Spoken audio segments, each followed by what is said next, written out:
Hello, hello, hello. Welcome. For those tuning in on demand, welcome to the stream. Sorry I couldn't make it, but here we are. And very exciting one because this is one day out from the course launch. So I've been doing this for, the last month now, counting down to the course launch that I'm doing, and very, very exciting. So one day, can you believe it? So I'll be doing a stream tonight and also one tomorrow, and that will be 3 a.m. UK time when it launches. So I mean, like about 30 hours from now or something like that. So I won't be, I doubt I'll be staying up to 3 a.m., but I'll certainly be around before the launch. So now let me do a couple things here with linkage. Nobody's joined yet, so that's fine.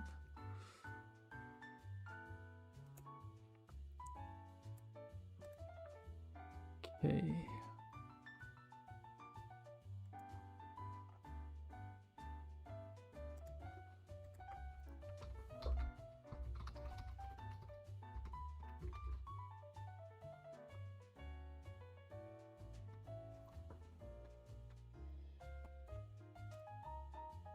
Okay, so this will be a pretty chill stream. I'm gonna work on this drawing. This is actually the drawing for this is one on the course. So I added some colors today, and yeah, just be working on this, maybe some sketching again, answering questions. As always, here to help you with every question you have. So, well, I mean, the people who are watching, but there's nobody here, so I'm talking to myself. But when the people who are here in the chat, then make sure to, I feel like I'm talking between the people watching this back and the people live. I need to stop doing that because it's confusing me. Cool, we've got 4 viewers at the moment. That's awesome. Make sure to say hello if you are present. If you're shy, that's okay. Glad to have you here. Hopefully you stick around. Okay, we're just starting the stream, so we're on a couple of minutes in. So we'll let everything sort of settle down before we start.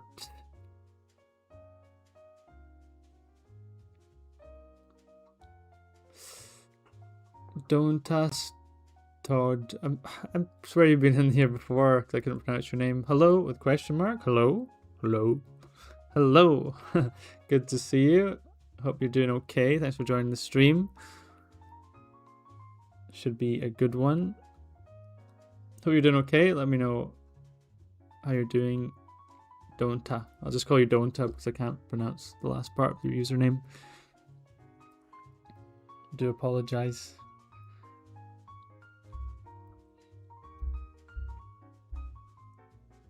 Cool, so stream is now up on the Discord. And by the way, anyone who's watching this, all links are in the description. Hello Finn, good to see you, my favorite person. Great to see you, Finn, hope you're doing well.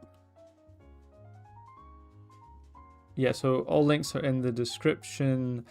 And make sure to join the Discord as well. We're almost at 300 members. We're at 4 members away. So if you could join and make it 300, I'd be super happy. But if that's not possible, that's okay. But I'd like to see you there. We do have some fun stuff. It's quite an active Discord, which is great because a lot of, you know, the sort of better art Discords are kind of dead, right? So we are quite active, a lot going on. Now that the course is almost done, I submitted the last files for this yesterday, so I can really focus on stuff like that now too, because I was kind of locked away working on on the course. So we've got Fran back as well, another regular. Good to see you, Fran. Hope you're doing good. Thanks again.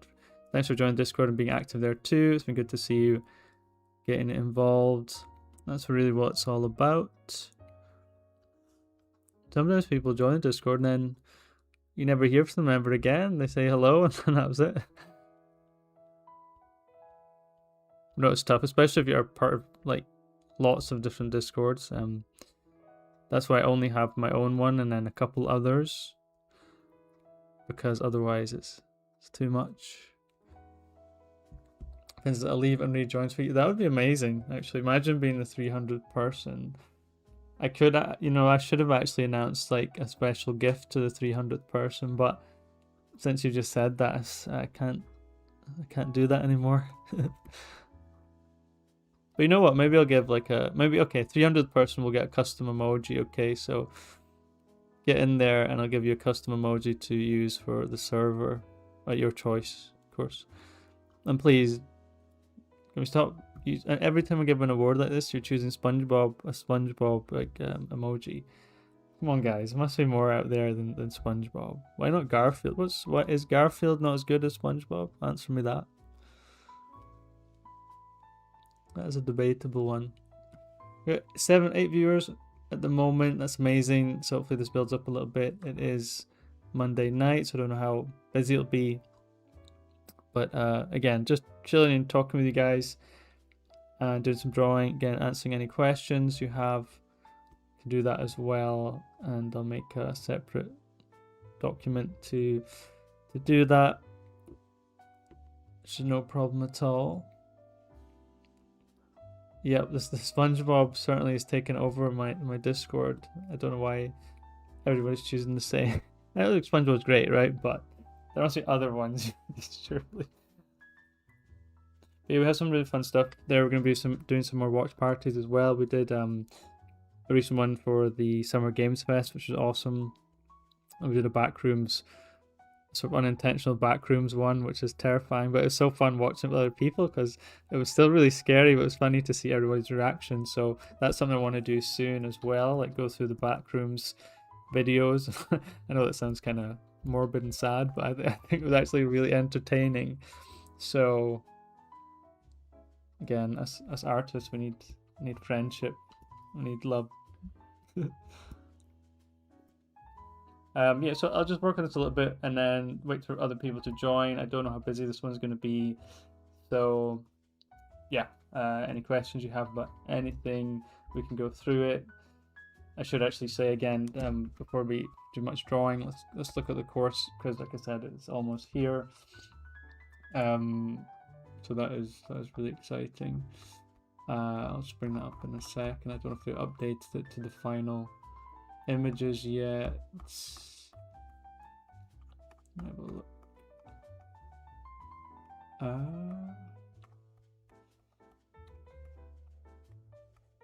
No, not yet. So that's fine. I'm really excited to show you the final images that final illustrations I did for these. So again, I go over this on each one.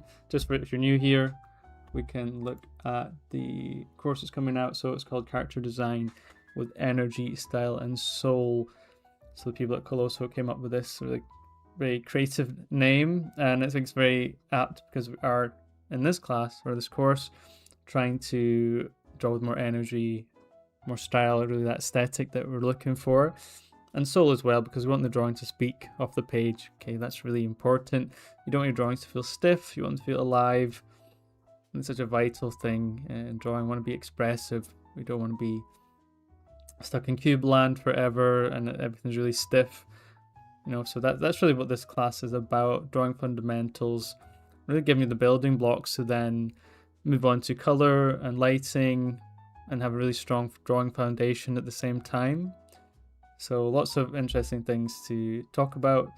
So there's a little video there if you want to watch that. You can hear me waffle away for a couple minutes. Oh, there's two videos. Hold on, what's going on here?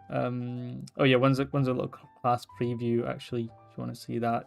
But it's because it's the start of one of the videos. It doesn't have anything crazy, but you can check that out. Lots of gifts as well. We have custom brushes, in-class working files, class slides. We have yeah, so the brush set, and there's a good section on this about how to use the brushes and why they're beneficial. I think that'll really help you, because a lot of times we'll see, you know, a brush pack, but we don't know how to use it, right? We don't know how to apply it. Like, what do we do? Okay, well, hopefully this helps with that. So I think 7 brushes there that I've made for this course that I think are really useful. If you want to check out more on that, the last stream that I made a few days ago, I think just before the weekend, it's Friday, I went over a few of the brushes in that in the course. So you can have a look at that stream, and that'll give you an idea of some of them and some ideas on how you want to use brushes and things like that. So, and that's really helpful. You've got a bunch of PSD, PNG files as well.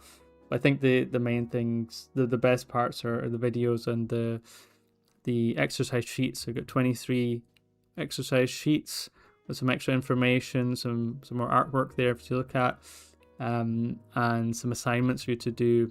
And hopefully you do them in order, because that's the idea, to build up to this final character illustration. So that's fun too. Who's it for? So if you're a beginner, you can absolutely do this. It can give you the building blocks, so just not be afraid of the page and sort of just get things on the page without being afraid of the blank canvas, which a lot of us are, well, we've all been in that situation, right? So this will sort of get you out of that sort of fear zone. Intermediate, of course, there's more advanced stuff, some stuff with perspective that can use, maybe some additional lighting techniques, lighting in itself, landmarks and detailing of facial features that you might want to incorporate into your artwork. And of course, if you are learning to do character design, that is sort of my area, of course. So you can absolutely improve your character design through this too. So give that a try. There's some artwork, you can check that out if you would like to. And of course, you can also check a lot of these on Instagram too. So a bunch of stuff there. You can read why I take this class. I won't go through all that, let you do that on your own time. You got 24 exercises, so it's not actually, so it's 23, it's 24. I think the one is the brush pack, so that's its own sort of exercise. But so I have gesture and shape, so showing you how to use a reference and work out how to stylize, how we can draw a reference, but sometimes it just feels like a one-to-one copy. So it starts off with there, drawing with energy. Of course, I made a small video on that a few months ago that you seem to really enjoy, so that one is there too. Generating character ideas as well, you have that too.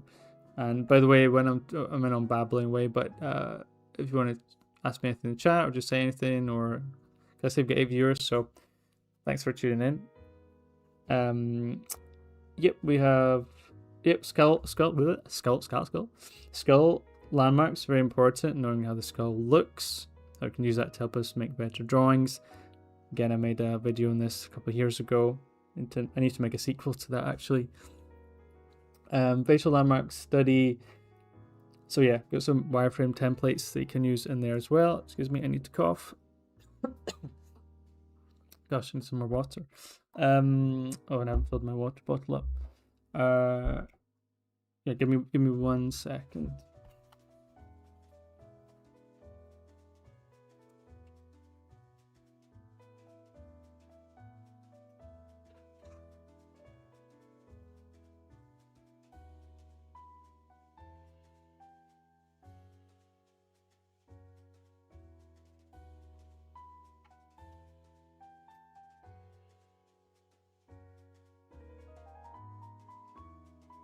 Okay, cool. So, where was I?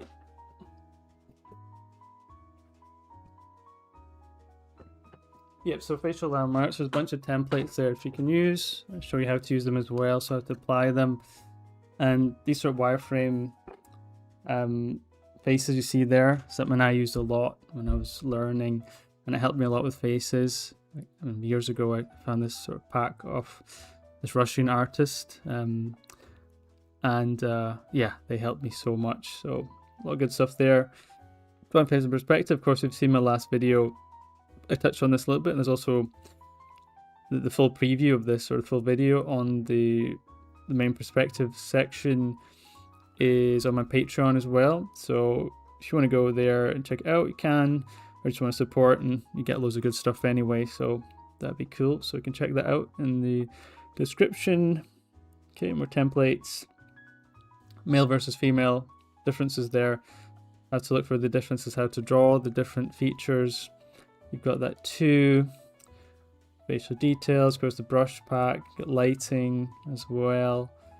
Drawing with shadows, a huge section. Next, I know a lot of you are very interested in that. So the huge section is drawing in high contrast, black and white. Okay, I've got a good decent bit on color theory. Foundations, just sort of simple blanket kind of look at them and how I use them. So hopefully that helps you too. Choosing color palettes as well, blending. So I know a lot of you will be interested in that. But I'm not someone who blends like crazy. I have more of a hybrid style, but I think some really good stuff in there. Applying colors to your character, so how to use different color palettes effectively, additional lighting and post effects, when you finished it, anything that you want to add there, just giving you the choices basically. And then so there's final 2 character illustrations. This is just a preview. These aren't the ones that will be shown. Hopefully they'll be up tomorrow. Hope so. Well, I did send it to them, so hopefully they'll replace these soon. And yeah, I'm really excited for you to see those. Again, they're similar to, not similar, but they're same kind of 3/4 or the top, how do you say it? Not full character, but similar, just similar to these. I'm just waffling here. So hopefully you're excited about that.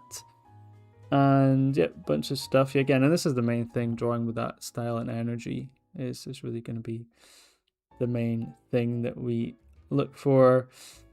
And using bold colors, because really that's really my thing. It's what a lot of people know me for, apart from the ink stuff. So a little blurb about me, but that's fine. You can read all that stuff. And yeah, gosh, there's a lot in here. Geez. Yeah, lots of extra stuff: line work, inking, color, texture, techniques, posing, and yes, we got orientation, just like about me, a little bit about what the course is about, a bit about my background as well, some old artwork that is always fun, warming up gestures, things like that,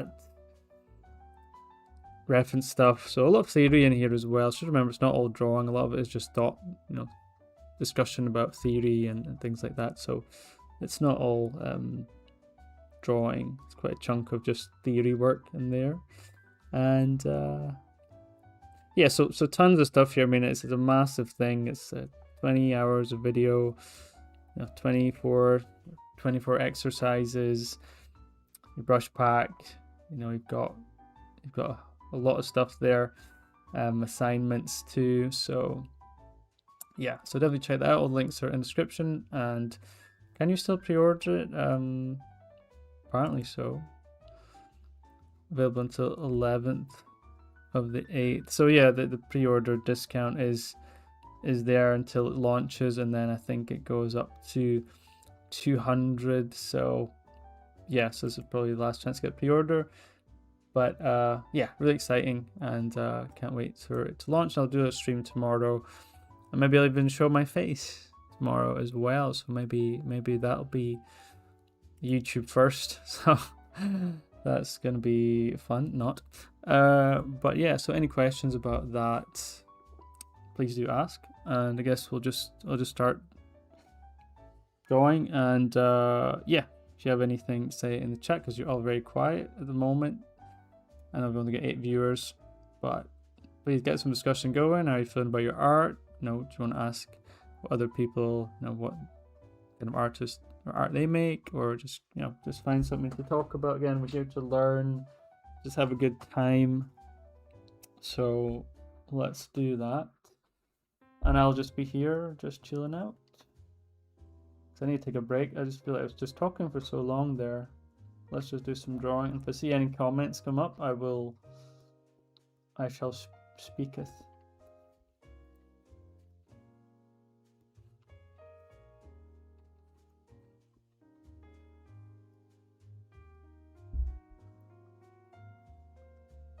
I hope you're all having a good day.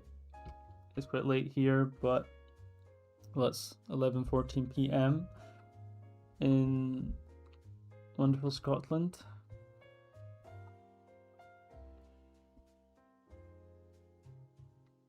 But yeah, let me know if your day was okay.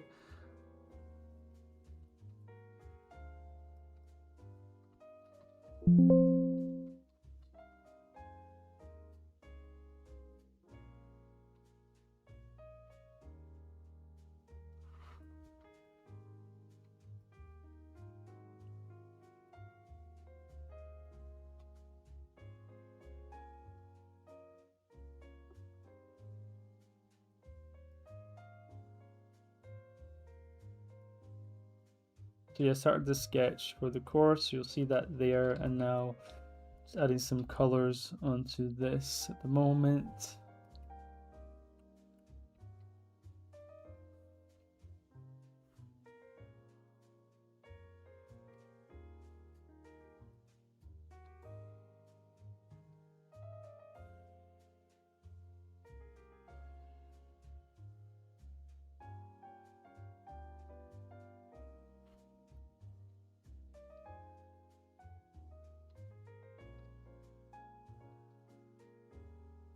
Dan, hello. Finished a drawing that took me a long time, so it's a good day. It's amazing. What was the drawing? What were you drawing today? That's awesome. It's always good when you finally complete something, and especially with art, sometimes you do feel like it's been way longer than it actually has.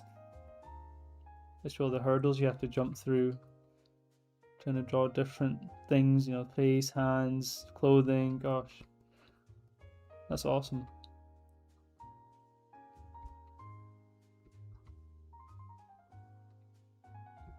Like I said, if anyone has any questions, I will answer them. I can do some drawing for you to show you what you want to know to the best of my ability anyway, because I don't know everything, but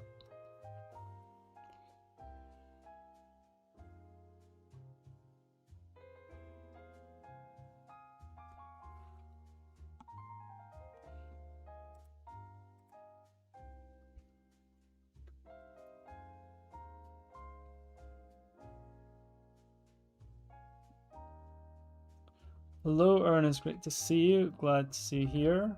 How are you? Got a few of our favorites in today, which is awesome. Hopefully we get some new people as well. It's always nice to get to know new people too. Great to see the regulars in here, just jumping in. Hopefully you do some drawing along with me. Or if you have any questions and answer. And remember I said guys, get those questions prepared for the next stream, because this is your chance.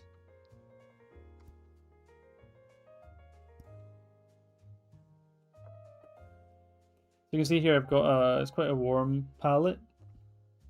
I'm using a warm palette, and again, you always talk about balance. I use this word a lot.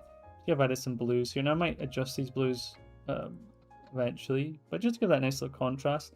If I do use like maybe this color for the palettes, probably wouldn't work as well. So I'm just going to contrast the warm tones with something, you know, a bit cooler. So even when you're choosing, you know, color, shadows, and highlights for your colors, definitely think about the overall tone. Like I said, I might make some adjustments to that, but that's what I was feeling at the moment. So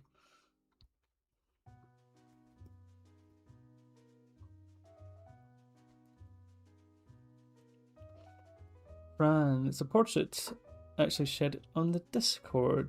I was following a tutorial by Guways. Okay, did I see that one? Yeah, I see that now. Yeah, okay, I'll show the stream that as well. It's awesome. Check this out, guys. That's awesome. It's amazing. It's fantastic. You see, you put a lot of effort into it as well. That's really good. I love the purple in the hair too. That's great. And portions look great as well. Everything on the alignment. That's awesome. Well done, Fran. Good stuff. Everybody get in the Discord and like Fran's stuff. Give him some love. Awesome. Yeah, that's great. It looks like I said, put a lot of effort into it too. It shows, for sure. Well done. Hello, the H3OR. Hello, hugs from Brazil. Okay, hugs back from Scotland. Of course, it's a long way away from here, Brazil, but beautiful country, beautiful people. So great to see you here.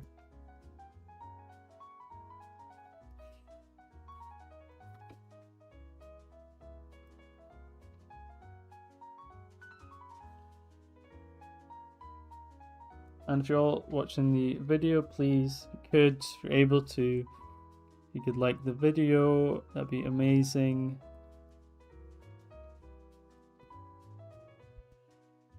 Really appreciate that.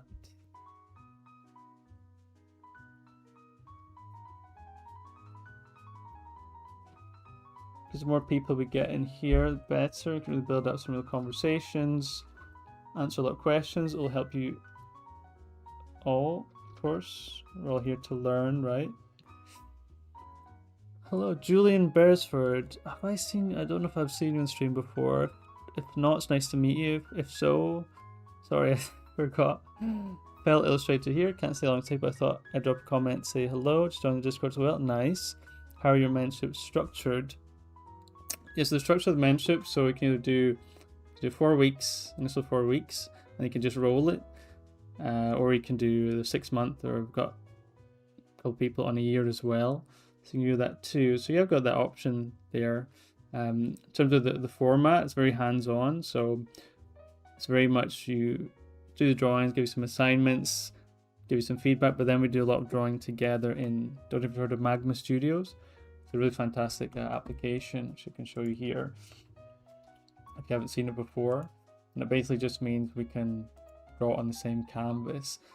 So basically, it's kind of like I can show you how to draw something, and I can watch you do it, and then I can say, okay, this is not quite right, let's fix that, let's adjust that. So you can see in real time how to fix things, and I think it's really amazing. So it's very, very hands-on, and we start with faces mostly, with the assignments, front view, side view, 3/4, see how you pick things up.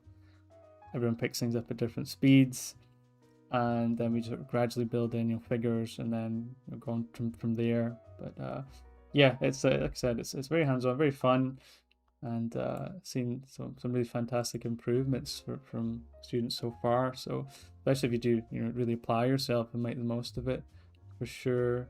So hopefully, does that answer your question, Julian? Let me know. But yeah, thanks for asking. And that's good. It's great to see you're willing to ask about that. It's always good to see people want to take their art further, of course, if you have that opportunity.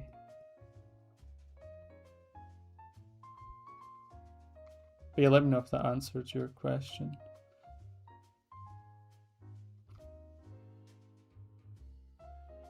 Okay. I was actually thinking of making a black background for this, but I'm not sure. And thanks for joining Discord as well, Julian. Great to see you there. Hopefully see you get involved in some of the stuff we've got there. Oh wait, we must be close to 300 members now.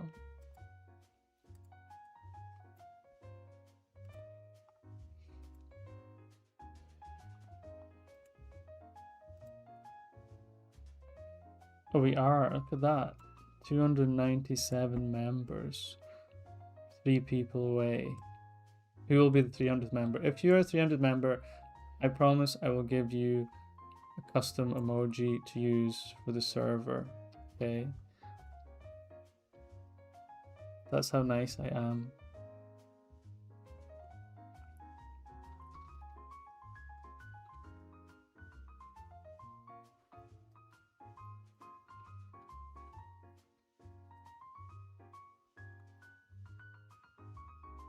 Yeah, I'll spend a little bit of time with this. How long is the stream going on? 30 minutes. So yeah, I'll spend a bit more time on this one, and then we will do some sketching and stuff, because I don't know if you're going to get bored just watching this, just me sort of rendering this. But let me know if you're not.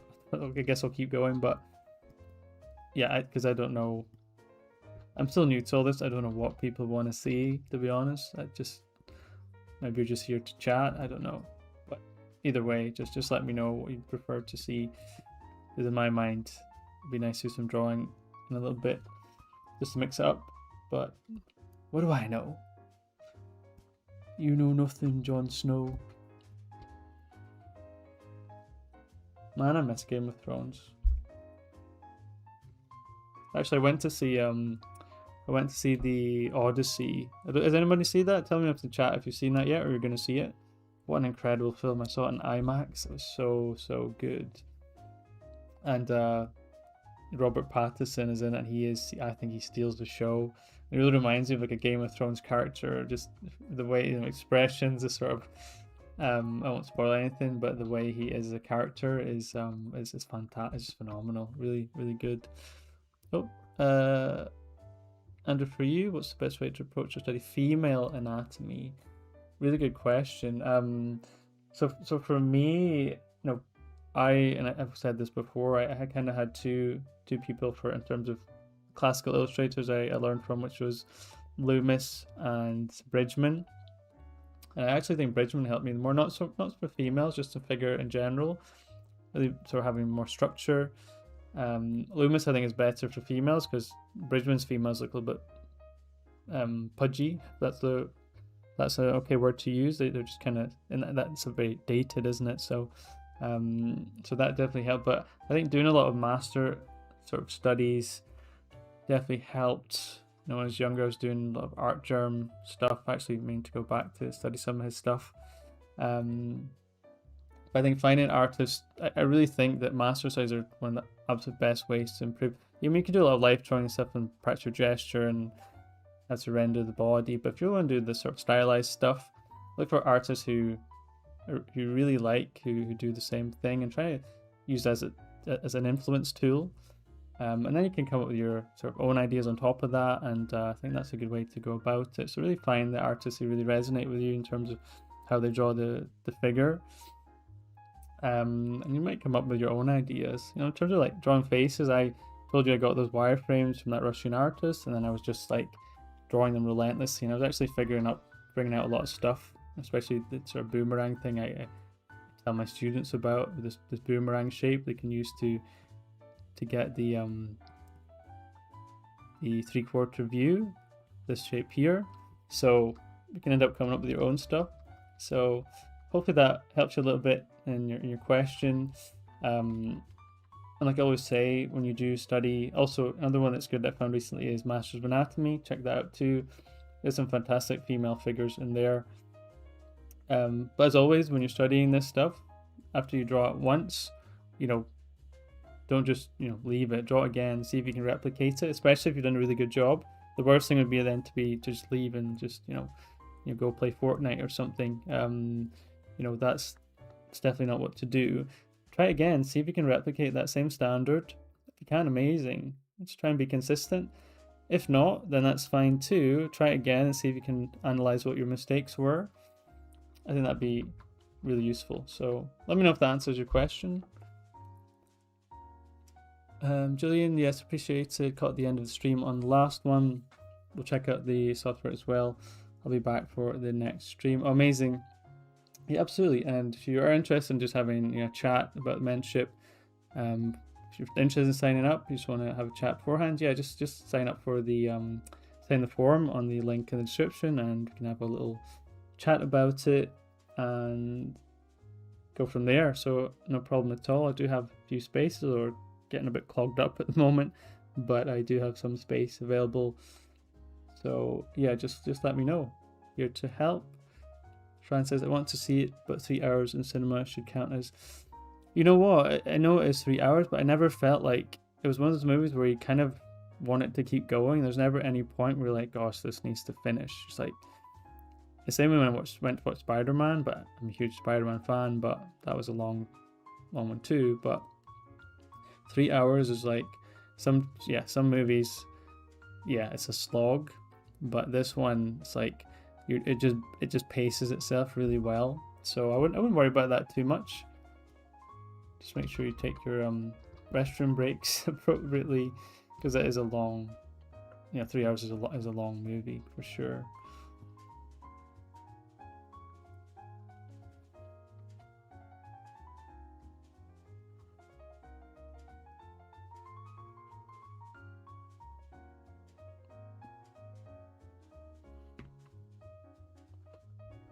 But yeah, it was phenomenal. The Agamemnon guy, if you've seen him, he just has so much aura. It's really just it's really amazing. That character, the stage presence he has, stage presence that he has, is it's just crazy. So yeah, absolutely check that out if you haven't seen it. I've just realized that I'm looking at the stream on mobile. The colors are, that's what I hate about sort of when you're moving between digital and mobile, especially when you're uploading stuff from mobile. The colors are always so different on my mobile. I mean, the ones if you're watching this on your phone, it looks way paler than it actually is, which is annoying, but well, it is what it is. What can you do? Okay, what's happening? Watched Spider-Man last night. In my opinion, is one of the top Spider. No, I agree. I think it is. Again, it just, you're just hooked from the beginning, and at every step of the way, there's always like a little twist in the tale. I love how he's like starting from scratch. I love how he's like going through a really dark time. I mean, the scene with him and the Hulk is just, and that's not a spoiler because it's in the trailer. But that scene, you have to see that. That is unbelievable. Like, again, I won't spoil anything, but that was just ridiculous. So much good stuff in there. And yeah, and it's another one. It's like I didn't want that one to end, and that's a really long movie. It's like, you know it's going to end at some point. It's like, damn. But I'm so excited after Doomsday. Well, I already was, but even more so now. And actually, in the Discord, we're thinking of doing like a little Marvel marathon, watching some of the best films up to Avengers before Doomsday, and that'd be super fun. So if you're interested in that, then join the Discord. I mean, if you hate Marvel, you can still join Discord, but yeah. But it seems like they're really getting back on track now, Marvel, after a bit of a patchy period. And if they do Doctor Doom right, I actually really hope that they do Doctor Doom the same way they did Agamemnon in Odyssey, where he just has, I mean, Agamemnon's obviously a huge dude, right? He's just like, I don't know what, he's like 7 foot tall. But I was reading that Doctor Doom is actually 6'7" with his armor on, which is huge. I really hope they give him that presence.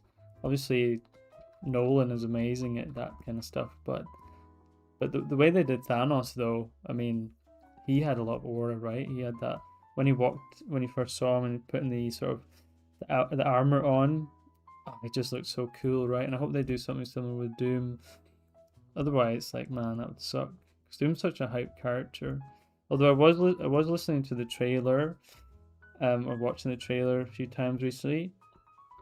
I don't know how I feel about Doctor Doom's voice. Robert Downey Jr., sort of Russian, or was it Romanian? Romanian, isn't it? Romanian style accent. It's still not sold. If you've seen anything Marvel Tokon, the new game that came out recently by ArcSys, the fighting game, listen to Doom's voice, and that is unbelievably good. I feel like that's how it should be. It should be like, the voice should be like that. But yeah, maybe it's one of those things. Like, apparently the directors were like, they heard Robert Downey Jr. in his trailer do that accent, and they were really surprised by how good he was. But so maybe it's one of those things that, yeah, you just need to see it in when you're watching it to really get it. But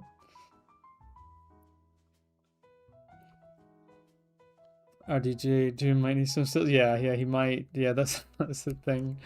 Yeah, it's like when they got Tom Cruise to play Jack Reacher. My dad was a huge fan of the Jack Reacher books, and he was like, how can they do that? Tom Cruise is like, what, 5'8", and Jack Reacher is meant to be like 6'4" or something. Yeah, so that's interesting. But yeah, I don't know what. Yeah, they'll definitely give him some sort of platforms or something. I don't know what height Robert Downey Jr. is, but yeah, we want that stage presence. We want to feel like Doom is an absolute, like, dude. Like, please don't do him dirty. Like, please.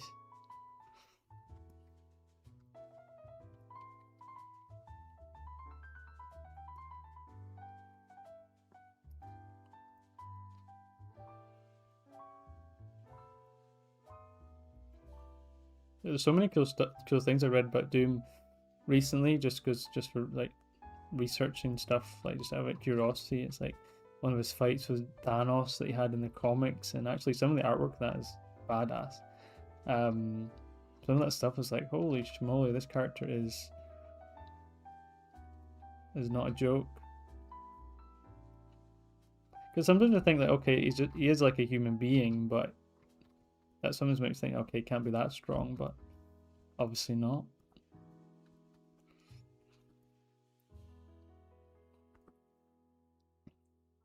Hey Chris, how are you? Thanks for joining. Good to see you here. How's the drawing going? Hope it's going well.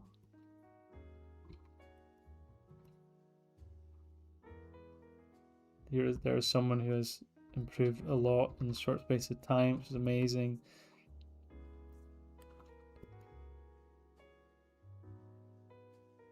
But yeah, really excited to see Doomsday. I think it's going to be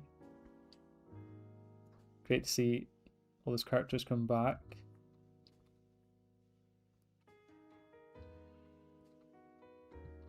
Interesting, Tom Holland's not on the cast list, so seems like, yeah, that's weird, right? So I don't know what's going on there.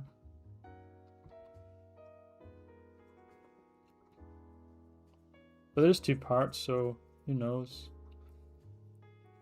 We also had lots of that's good. Looking forward to seeing. Oh yeah, it's tomorrow, isn't it? Yeah, it's tomorrow that we will have a chat. So great to see what you've been up to. Very excited to see that. Chris has been working hard on his faces and made some phenomenal improvements. So really fantastic, really inspiring to see it, you know.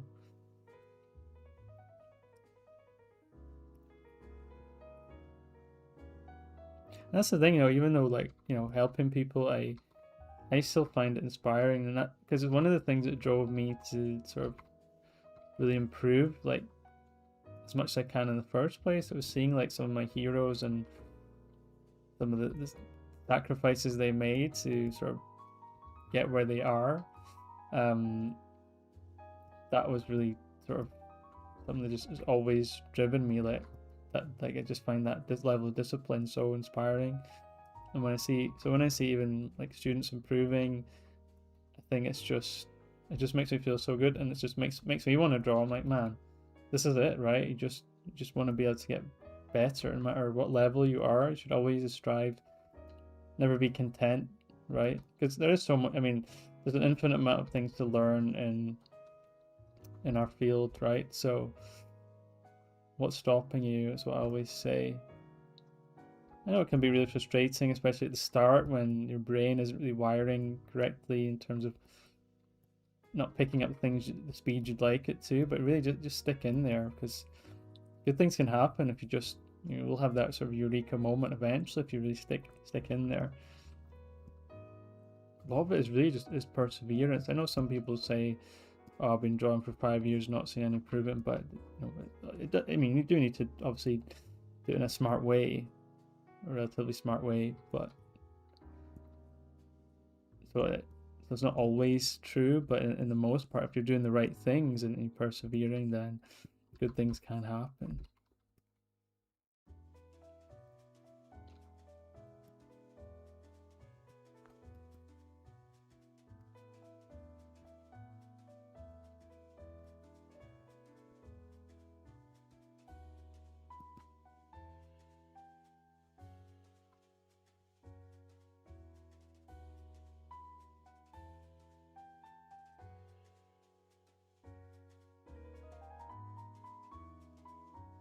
So we've got steady 7-8 viewers today, which is good. And hopefully some new faces as well.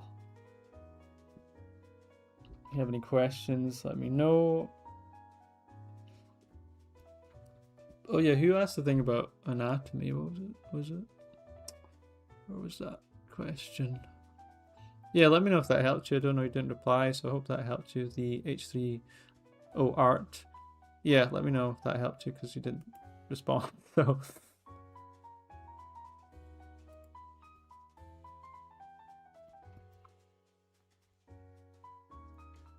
if you're still here, maybe my answer scared them and they left. So, oh no, I need to do that. No way, I'm out of here.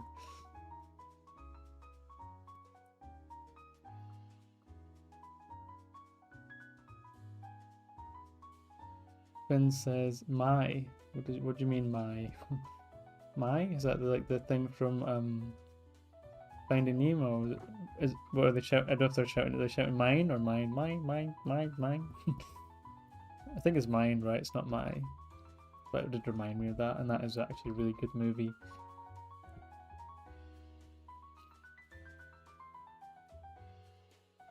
I'm just noodling away here. I don't know how exciting this is, so I'm probably going to do some drawing in a second. But glad to have you all here with me. Super fun. It's amazing to get, you know, this many people on a relatively smallish YouTube account. So I'm always really grateful for that as we continue to grow. Of course, you know, it's relatively newish channel too, but it's great to see lots of people always tuning in. It's never a dead stream, that's for sure.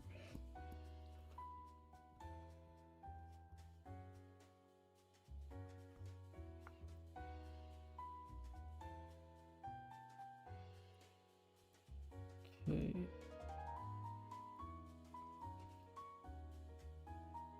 So if you're curious, this was the initial sketch, and I do think it's very important to say, like, this is not it's a relatively rough sketch, and this is kind of how I sort of, you know, try and get the message across. You don't have to do super technical, detailed line work. I mean, like I said, I could zoom in here and see this is very rough, right? The placement is good, but I'm not doing really technical lines that you might think you need to do. For example, oops, let me just show you. If I make this brush super thin, like, not everything has to be, you know, maybe that's not a good example, this is about texture, but not everything has to be slow, meticulous lined, right? So I really believe in the concept and the energy of the sketch being really important, and be able to get that down quickly and look at it from like a sort of this perspective. Really look at it as a whole. Does it feel good? It feels pretty good, right? Even though it's very rough, that's fine, but we're at a good stage where we can then just say, okay, it's a good time to add the colors, and then I start to add the colors and go about refinement here, and it's taking shape quite nicely. But one thing I do stress is in the course as well is the drawing foundation, right? The drawing foundation is very, very important. So how does the drawing feel? Does it feel, is there something coming off the page that feels good? That's really what I try and strive for. And to get to that stage, it makes this process really easy. Not easy, maybe that's a bit extreme, but it makes it easier because you can then place colors on and the drawing will hold the colors together. See, I've not really made much changes to the initial drawing here, and even here with the rendering, it's just tidying up. So that's really the key of the process for me. This is my process, as I've been doing it for quite a while. Get the concept down. Does it feel good? Does it have the energy? Does it have the aesthetic? Does it feel good? And then I can say, okay, yeah, so now I'm ready to just place some colors on. Place the colors on. Does that feel good?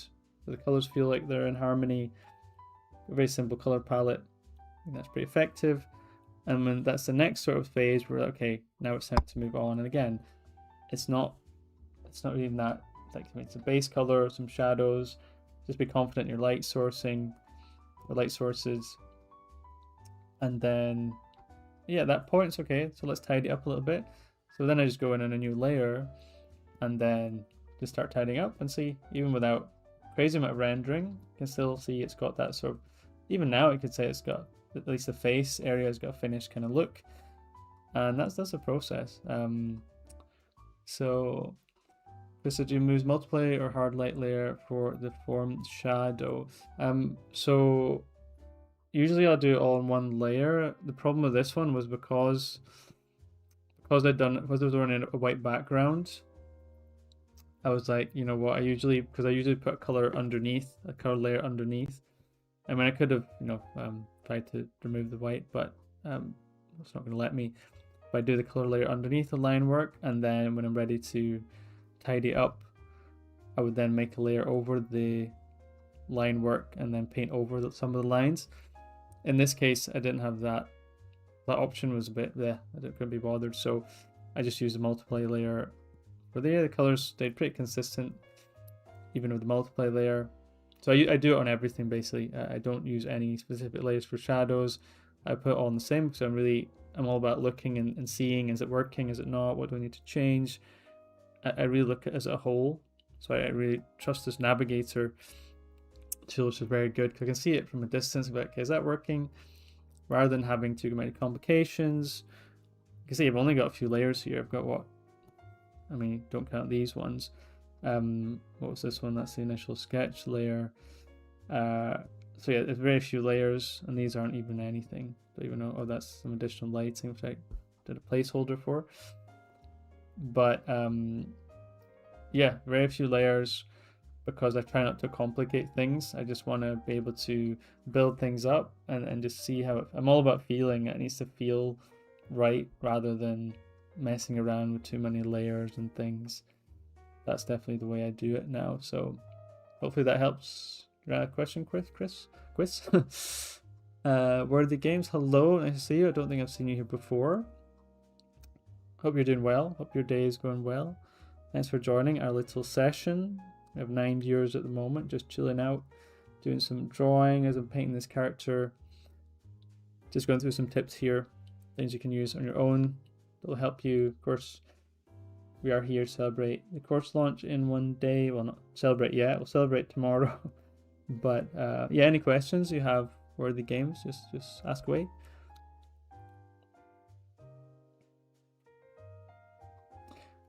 Chris says, cool, are you basing the shadows in the skin of a darker value of the same skin hue? So no, and this is something important that you should not do. That's a great question. So if you actually look, and I've done this over a couple of streams now, and there'll be a big section on this on the course too. So if we take the color picker tool, so I want you to look at this slider, right? And this is the important one, right? This, you have to always be conscious of this, right? So what not to do is to take a color, say it's your base tone, right? Okay, just use this for an example. Okay, we do not want to do that and then simply just choose a darker color, because then you're going to end up with muddy colors. It's just not going to look good. Okay, that probably maybe a better example. But it's going to be the same. So you use a brown, and then you just simply went boop and went to a darker brown. It's gonna end up with really dull colors. So you really want to be conscious of that slider. You can see here, at this one here. So if you look at the slider, okay, it should change just a little bit. Oops, changes slightly. What it should do, for some reason I haven't moved it, so that's my fault. So let's see. Yeah, I need to change that actually. So it's actually a good thing you told me. We should always be conscious of changing the hue. Okay, always try and move this slider between different tones. That's going to give you that vibrancy. Okay, so I should take my own advice and do it myself because I haven't done it there for some reason. So actually, let's do that now. We can actually see the difference here. So I'm going to take it into a warmer shadow. So let me take the base tone here. And let me just bring it down slightly, and then I'm going to put in a bit of a more reddish, because we're using it mostly red for the base and the shadows. Okay, so let me see if I can fill that in now with a bit more red. Do it on here as well, and that'll just give it a little bit more pop. You see that? So very, very important to shift the hue, which I didn't do there, so that is not that's not the way I want to show you, but that's really important. Okay, so hopefully that helps you a little bit. Always shift the hue slider. Okay, yeah, I've definitely heard this before. Also, the shadows are going to be cooler than the skin tone, right? Should be like bluer. Well, they do say the sort of the baseline is warm shadows, cool highlights, or cool shadows, warm highlights. So in this case, we've done warm shadows, but use blue for sort of the highlight areas. But in terms of the shadowing, I mean, you can do anything you want with that. So for example, I can show you here. It really depends on the ambient sort of light. So for example, so take the background light, so your ambient light coming in, it's just very neutral, so it's not really affect the shadows too much, right? It's better look at warmish gray, a light warmish gray. But if you say maybe you could change that and maybe change the ambient, maybe the ambient light is like purple or something, you could definitely use that to influence your shadowing. So you can try that. You can mix up. So say you have the base tone, you can pull up to maybe something like this, maybe something like purple. Let's have a try at that. Okay, maybe desaturate a little bit just so it's not contrasting too much. And you can try that as well, and that's going to give it a completely different sort of feel. Obviously you could do that with the whole thing. That's going to make a huge difference in the overall vibe, because it's really just changing the ambient surrounding light, almost making it like a sort of midnight scene there. You can see that. Very interesting what you can do. That's actually quite cool. But yeah, it's really just thinking about your environment and how that's going to affect the character. Okay, that's something to think about. You really do some cool stuff, as you can see. And as I showed you, this is the sort of creativity you can add in that's avoiding, just taking one color and then making the shadow, making it a bit darker. Okay, that's not going to get you something like this. So very important and very great questions as well that you're asking. So hopefully that helps you a little bit with that. Different concept, but I've heard of subsurface scattering, where we get red hues around shallow surface. Yeah, I've heard about that too. Yeah, interesting. I mean, it's not something I do myself, but I have heard of that too. Yeah, let me know if that concept helped you, or that sort of idea helped you with the colors, where you can use them to your advantage. So you can do some really creative stuff with that, which is super fun. So yeah. Okay, we have a few questions coming in. Let's see. Fran says, I'm starting to paint. That's not a question. I'm starting to paint in grayscale to get my values right, and then apply gradient maps. Go from there. It helps me create better contrast. I mean, I used to use gradient maps a lot, back when I was starting out, but I found them quite sporadic and random. I didn't have enough control. I was just trying stuff and just endlessly placing gradient maps down. I found it was just, it was great to experiment with. I got some good results sometimes, but I just lacked a bit of control when using it, so I kind of avoid it now. What was your other point? Apply gradient, get grayscale. Yeah, but starting grayscale is also really helpful. Again, just be careful, because we can sort of lose the essence of the painting moving from grayscale to color. So do be careful with that, but I know some artists who do that a lot. So, and it's really good to help with your values as well, of course. So, okay, got it. Chris, you said, and I assume making these decisions on warm versus light allows us to create contrast. Yeah, contrast is the key, but balance is probably the better word I would use. Balance is what we're looking for, because you have that balance between warm and light. Even your line work, thin lines, thick lines. In your gesture, you want balance everywhere, and that's no exception.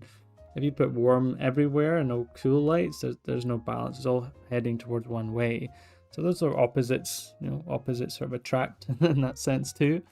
So absolutely, balance is the key word. You could say your contrast is one that depends how far you push the envelope, like we used with the purple there. And focal point too.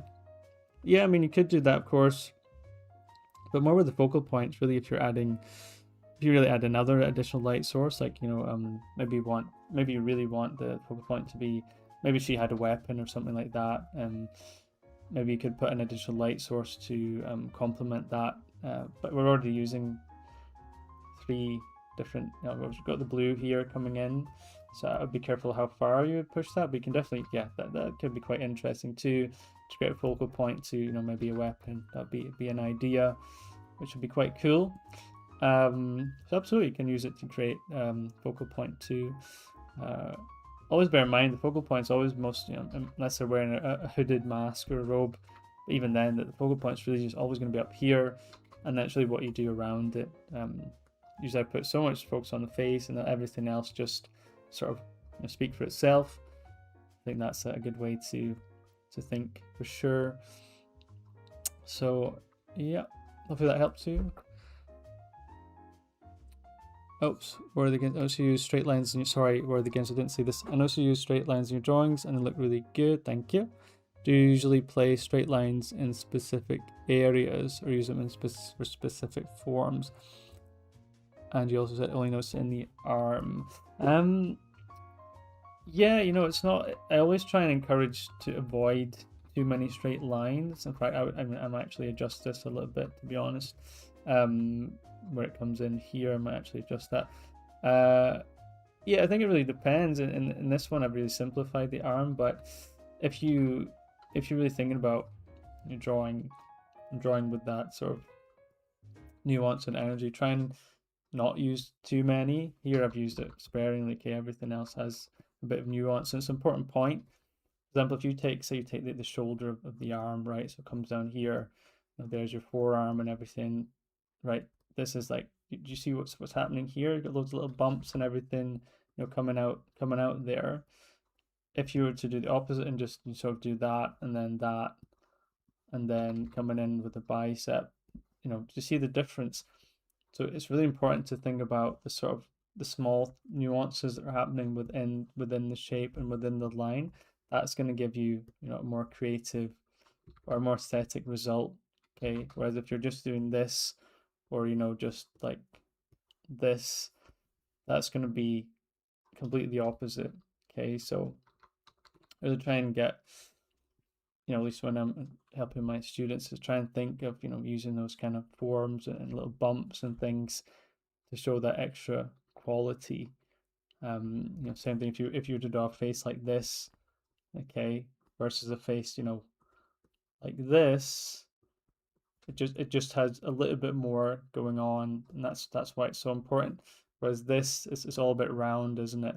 You know, so it's a little bit round, doesn't have that same feel and same design sense. So yeah, really good point. It's not something I've been asked before, at least on the stream. So really good question. But let me know if that helped you a little bit. For sure. Great question. Oh, where'd my music go? Where did my music go? Where did it go? There we go. Okay, and now I need to laboriously undo all of this. Maybe I'll just leave it. Yeah, I'll just leave it. Yeah, it's a bit funky now. Okay, yeah, so what's next? Chris says, yeah, I guess my point is just like an overall cool composition of warm tone somewhere. We'll probably draw the eye. Of course, yeah, and that's it, right? It's absolutely, you said it there. That's it. You create that little bit of contrast with the warms and the cool, whether it's, you know, warm shadows, you know, cool lights, or light shadows. Sorry, light. Where I've got confused now. Cool shadows, warm lights, cool shadows. Either way, that's just giving you a sort of building blocks to then create something that's much more eye-catching. Absolutely, yeah, 100%.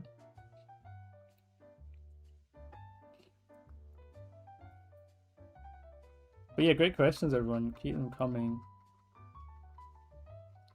You're making me work for this stream.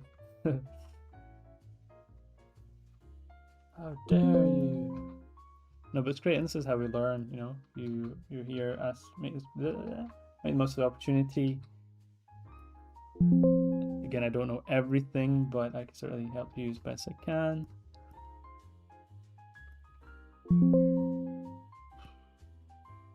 What is going on here?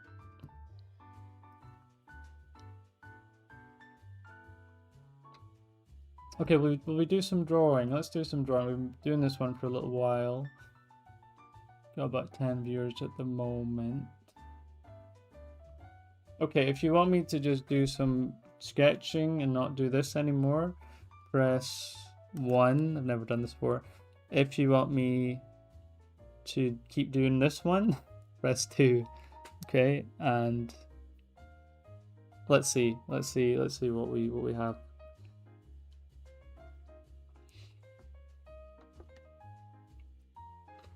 So again, press 1 if you want me to do some drawing and sketching and move on from this, or press 2 if you want me to keep working on this one.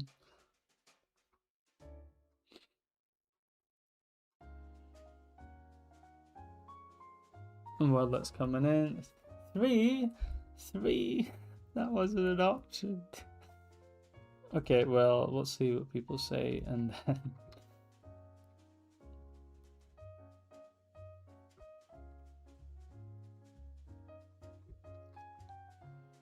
Okay, we've got a 1, we've got a 3.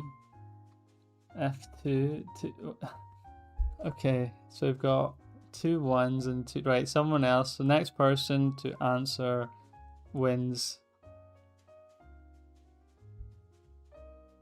So the next person, if you say 1, then I'll move on to some sketching. If you say 2, I'll stay on this one.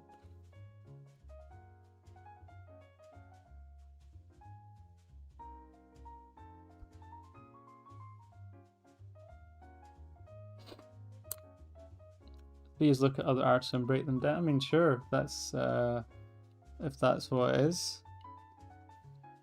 That's what you want, if that's what the people want. I have no idea what that symbol is, so. Man, I need a drink of water. Oh, just at midnight as well. Crazy.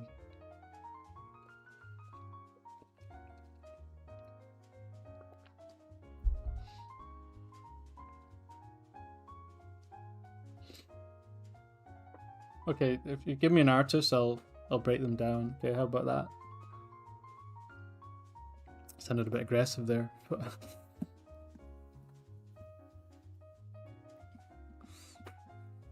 I will break them down pieces.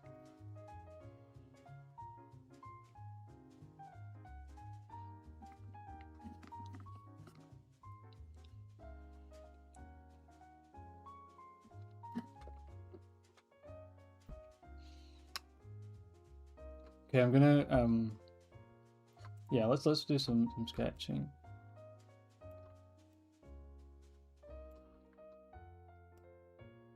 Guys, you guys, you don't know what you want. You do not know what you want. So yeah, let's just do some sketching again. If you want me to do anything you want me to do specifically, if you want me to look at a certain artist, that's fine, I can do that.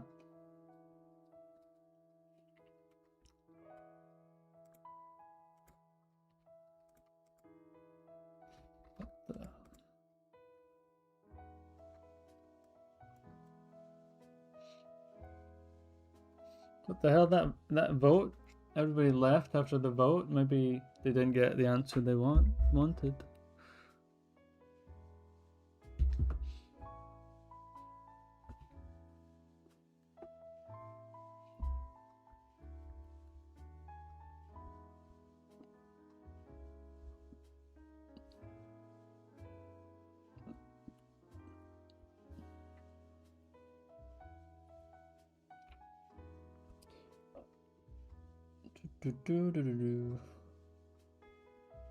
But yeah, so this will be first of, or one of 2 streams. So next one will be tomorrow, around about this time. So, and that will be sort of, well, that'll be it. That'll be, the course will be out in a couple hours from now, tomorrow. So, like I said, that's really a fun one. It'll be a little celebration stream, or well, won't be celebrating because it won't be out. But, and like I said, I might even turn my camera on. Oh god. But I did say I would do that, but we'll see. Worthy games, I really enjoy watching you draw. I honestly learned a lot. Oh dude, that's so nice. I said dude, you might not be a dude, but that's so nice. Worthy games, that's you're making me blush intensively. But I'm glad, you know, it really makes me happy that people say these kind of things. Like, again, I'm here to help you, tell you what I've learned, and hopefully inspire you to go on a similar path, or, you know, go and achieve your goals. That's really what I want to see. So thank you so much. Francis, I'll sketch whatever you sketch. Okay, we'll do some, what do we do, some little faces or something then.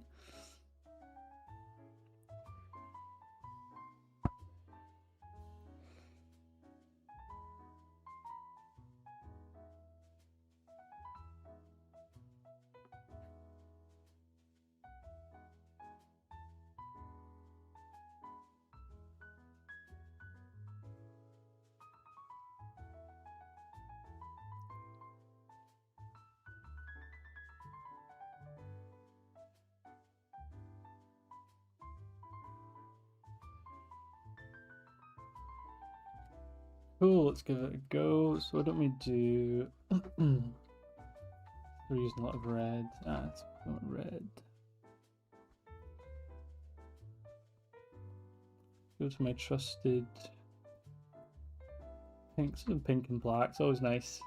Nice combination.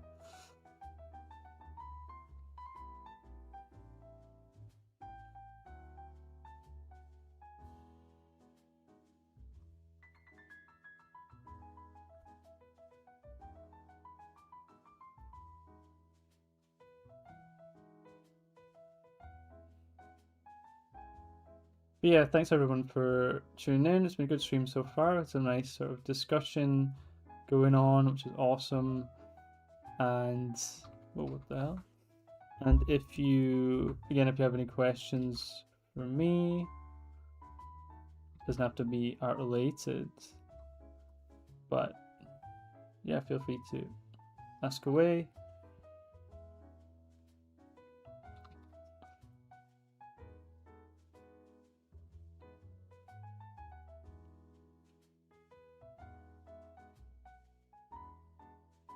Yeah, we'll do some fun little sketch faces and stuff. Yeah, I think that'd be a good way to unwind a little bit.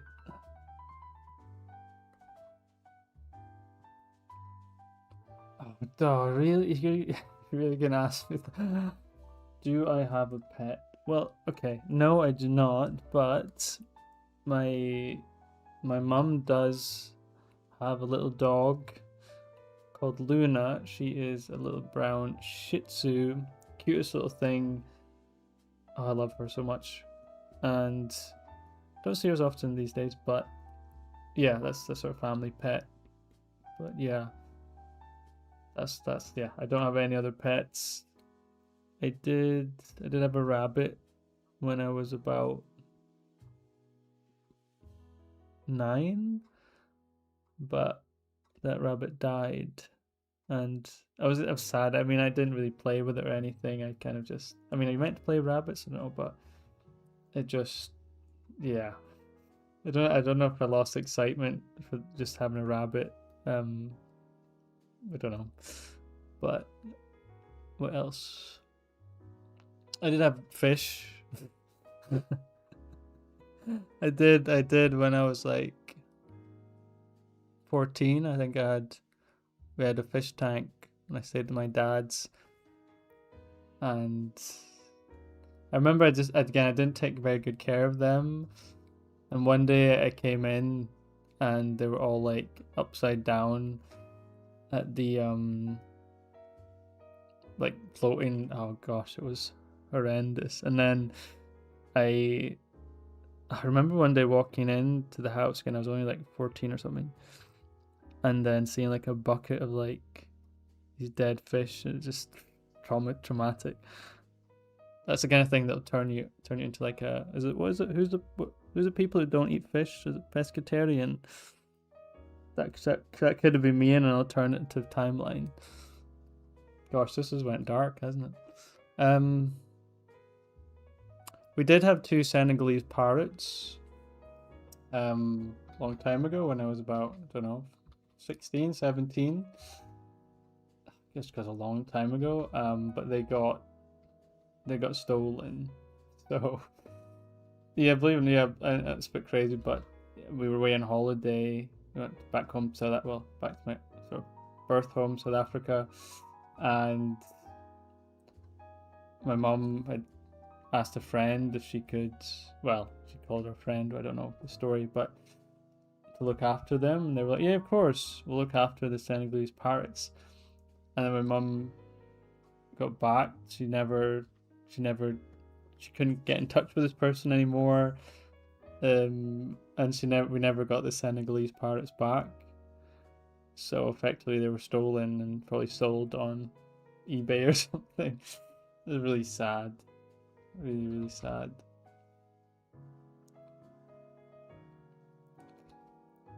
No wonder you don't. Look, I'm not like that kid in Toy Story. What was his name? Sid or whatever. That's like, obviously that was like toys, but didn't he hurt the dog as well? No, I wasn't like, I just really didn't really know how to have a pet. So yeah, no, you're right.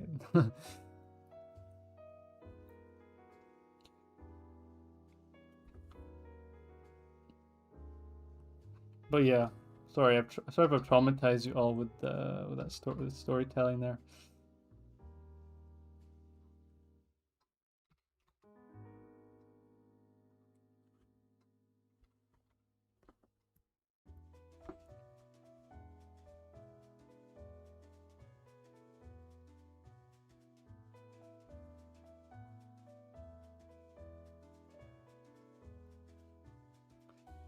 Oops. Hello, Word the Games again. I currently work in game development. Nice. I've worked with 3 companies, 1 in China and 2 in the Middle East. Right now, I'm working on my own game with a team of 7 people. That's amazing. Hopefully, the project will be successful. Specialize in character design, and I'm also sorry, I lost you. Specializing in character design. I'm also the project director. Oh, that's awesome! Wow, great to have you here. That's awesome. Sounds like you've got a lot of experience. Game development is great. It's not easy to get into, but it's like you worked some interesting places as well. Or I mean, did you work remotely with for the Chinese company and the ones in the Middle East? And tell us about your game that you're working on. That sounds amazing as well. And yeah, definitely link to your stuff as well. That'd be cool to see. That's great.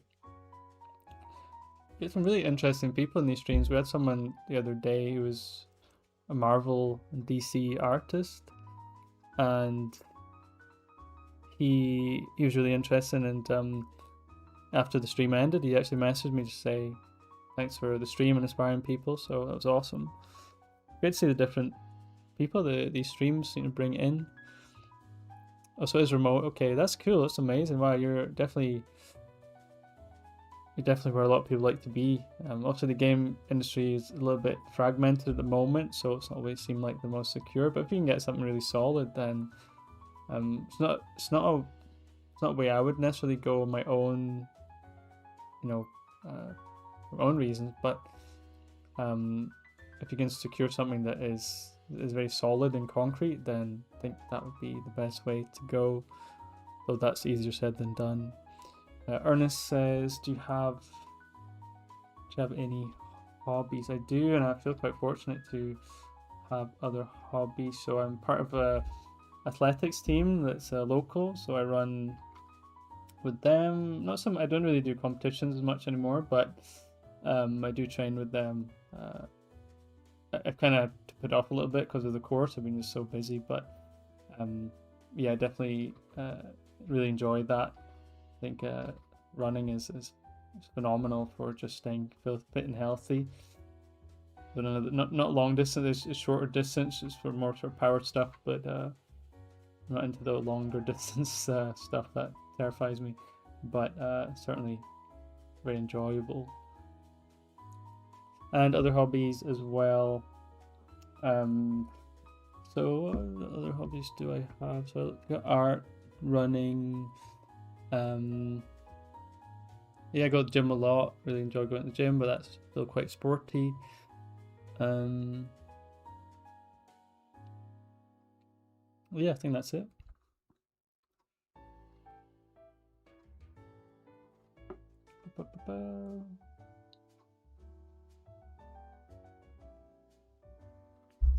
It Warriors ambitions inspired from romance. Oh, that's cool. 2 pixel art side scroll. Oh, I love that. A little bit of side scrolling action. Actually, Castlevania series is one of my favorite franchises, I think. Just phenomenal games. If you ever played Castlevania Area of Sorrow, man, I used to play Castlevania on the DS, like when I was away on holiday and stuff, when I was just chilling. Man, those were good times.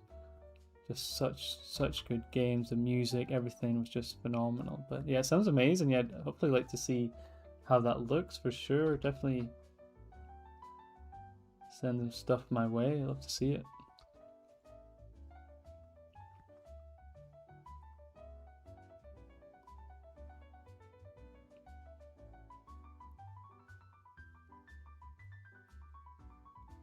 I'm just doing some fun sketching here.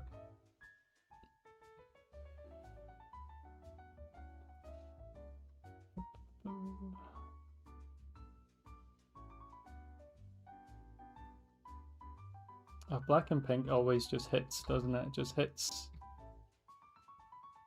in a different kind of way.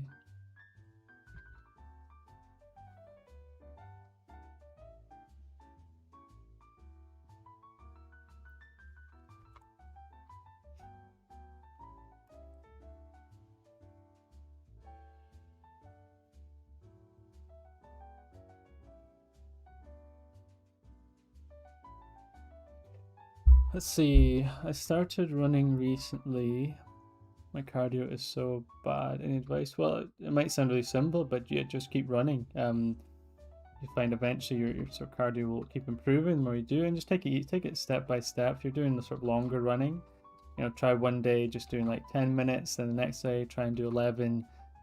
And it's just like progressively increasing that. I think that will really help you. That'd be my advice. Just take it easy. It doesn't have to be, massive improvements all the time. Just so that an extra minute, 30 seconds each day, can make a big difference. It's great that you're doing that. So definitely try and keep it up.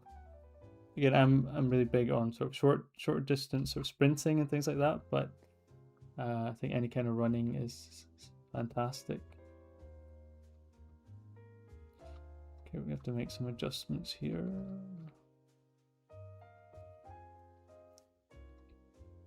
Hope you're enjoying the stream. If you are, please make sure to hit the like button. Get some more people in here.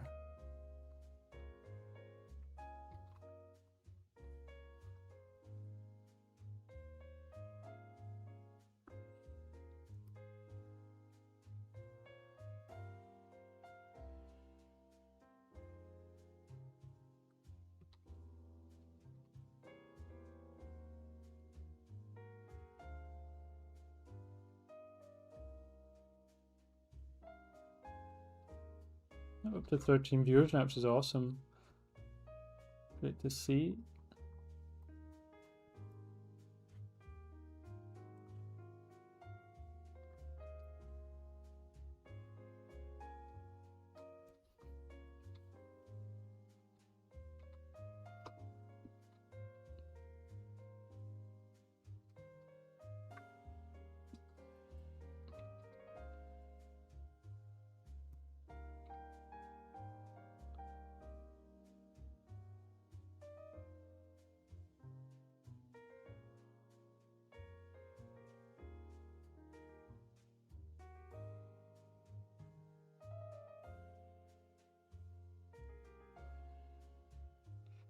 Okay.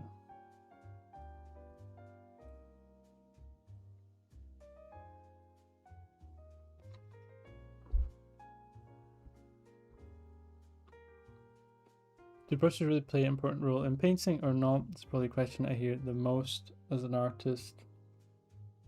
Good question. I think at a certain point they can make a big difference, but I try and would stay unless you're obviously a bit more experienced, but certainly for beginner artists to try and steer clear of worrying about brushes. Because really you're working on that sort of drawing foundation. If you spend too much time thinking about brushes, then that's going to be it's going to be a problem, because that's not going to help. It's going to be too confusing. So just a brush like this is really perfect because it doesn't have anything fancy. It's really simple. Those are the brushes I would say to use. If you are more experienced, absolutely, the brushes can give you a really interesting look. I've shown this in my stream before the other day. This brush I have here that I made this one for the course. It's called the Willow 2. It sort of resemble sort of charcoal, willow charcoal. See if you sort of sketch this brush here, gives a beautiful effect, but it's very difficult to use unless you have at least some confidence in your drawing, or some drawing experience to be able to do this, because it's not easy to use. I mean, look at it. If you actually look at, if you zoom in, this is how it looks. That is not a normal brush to be using if you're a beginner, but you can see the variety it gives in your line work, and the energy that that'll give you is phenomenal.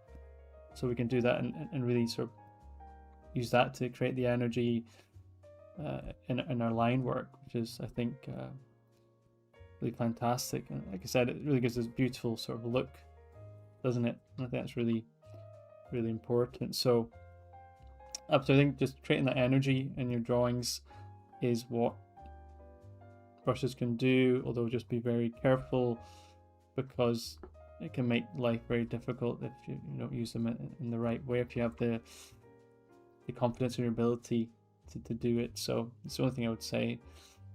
But yeah, hopefully that answers your question. But sorry, you're talking about painting. So sorry, that was for drawing. For painting, yeah, absolutely. I think with the painting, it's more like, how do you want your painting to look? In this, I use mostly hard brushes, and then I blend out some of the some of the shadows and lights, but I really keep it very simple. But you can use a more textured brush if you want to, to create more texture and things. Of course, that is an option as well. But can you layer? You can do that to create more texture, but it really just personal choice. If you want to use that to give your painting a more textural look or a specific kind of look, you can do that. It's always good to experiment, but it really, for painting, it depends on how you want the final product to look, final artwork, sorry, not product. Yeah, hopefully that answer your question. Hey Bryn, great to see you. I hope you're doing well. Good to see you in the stream. We're just having some fun here, doing some drawing and answering some questions. So great to see you.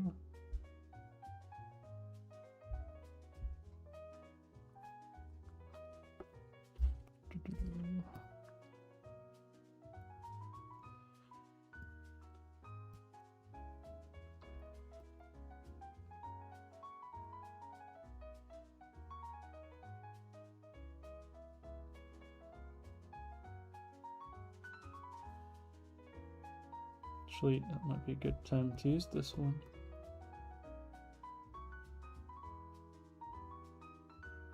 So again, if you want to know more about the brushes I made, check out the last stream I did where I go over the brushes from the course.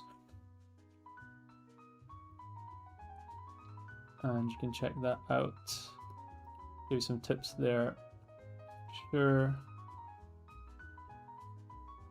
This one's brilliant because if you do thin lines like that, you get, sorry, if you do lines vertically, you get this, but if you do them horizontally, you get this, and that gives you really nice, we talked about balance earlier, you get a nice contrast between thin lines and thick lines, which is really awesome. See that? Really cool. So definitely something to check out. Okay.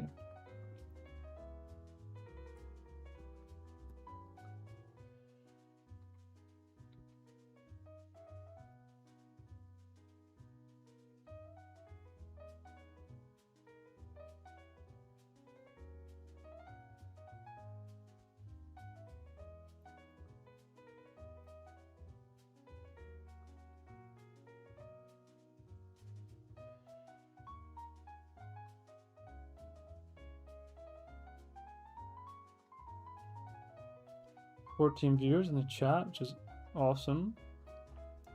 Make sure to introduce yourself. If you have any questions for me, please ask away. Even about the course or the mentorship or anything in general. That'd be awesome. Otherwise, hope you enjoy the stream.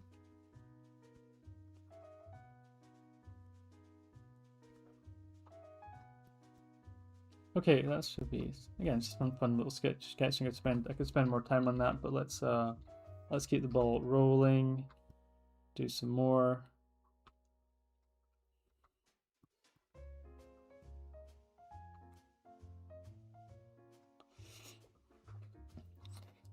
It looks like a brush used for Arabic calligraphy. I think it's probably difficult to use. Do you mean this one here that I was showing you there?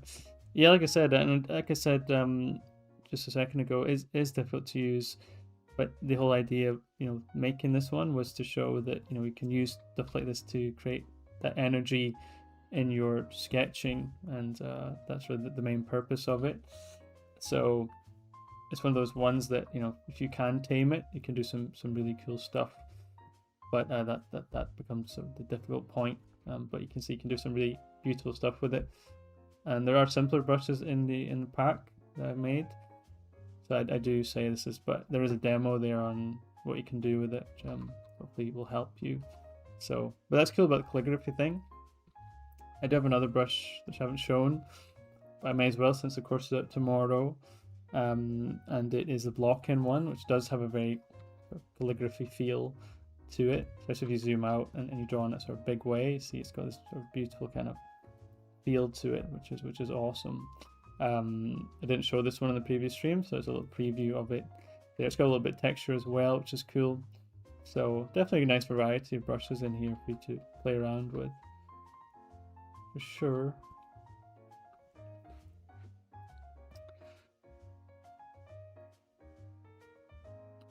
I think it's probably where the game says, "What do you think? What do I think of what?" Sorry, I don't know. Sorry, did I answer your? Don't know if you are asking a question there.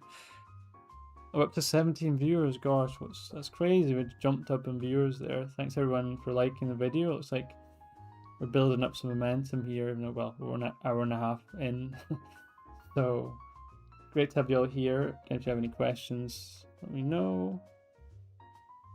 Let's move on to something else.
Hope everyone is enjoying the stream. As I say, we've got quite a few numbers in here, so make sure you are saying hello, where you're from. If you've got any questions about anything, all the links are also available in the description, so please check that out too if you're curious. Again, just a fun little chill stream as we celebrate, or keep saying celebrate, as we count down the launch of the course I just made. Coming out tomorrow.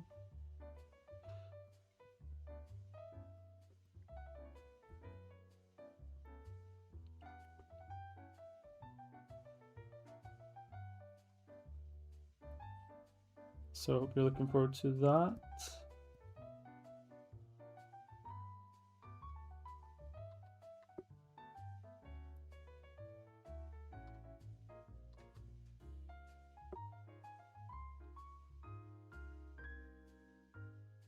If you haven't already, please give the video a little like. Be really appreciated.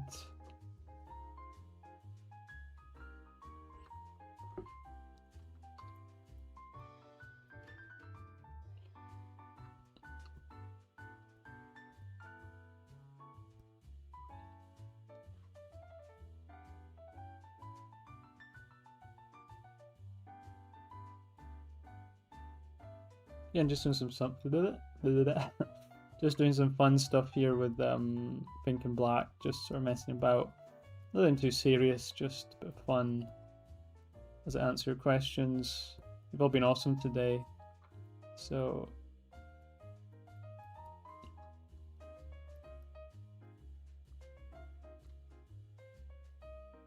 a little bit shy, but from a lot of you, but good to see some good discussion coming in.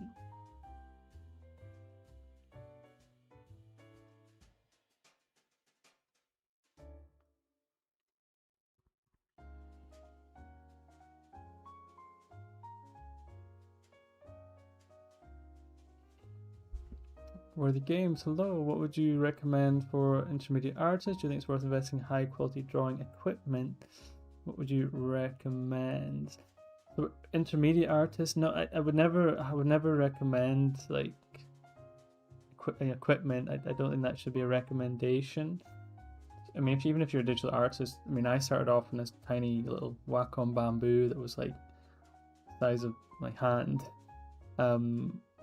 Even at when I was a bit younger, when I got that, I was still able to do some cool stuff with it. I don't think that should be a big issue. Yeah, okay, it's always fun to have a bigger tablet, right? I always want it to be bigger and better. But if you have a bit of paper and a pen, that's really all you need. Even if you are intermediate, I think that's the most important way. I mean, that's the most one-to-one way to draw is a piece of paper. We've been doing it for thousands of years. That could be your sort of bread and butter for learning. So I would never recommend anything to do with equipment, but really the main thing is your application, discipline, your volume, how much are you drawing, and you're analyzing every drawing that you do. Those are the most important things, more so than the drawing equipment. And yeah, that's definitely how I would answer that one. But great question though.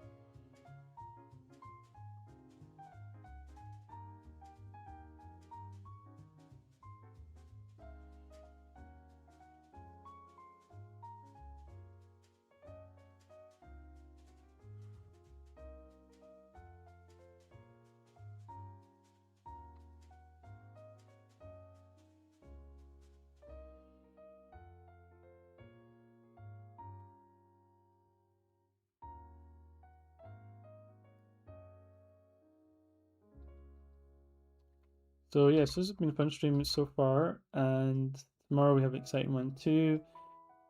And of course, we'll almost be here, so we'll do a fun stream as well. Like I said, I will essentially turn my camera on to see my goofy ass face, and not looking forward to that. But yeah, let's finish the countdown in style or not.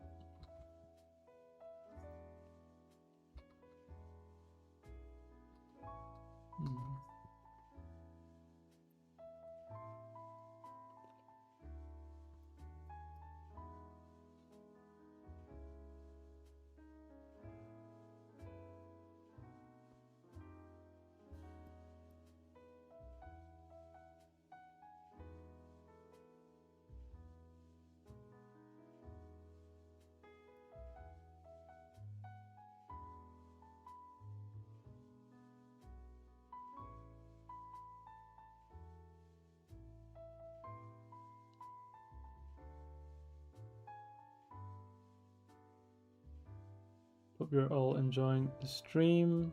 Please say so if you are, or if you aren't. Oh gosh, I hope that's not the case.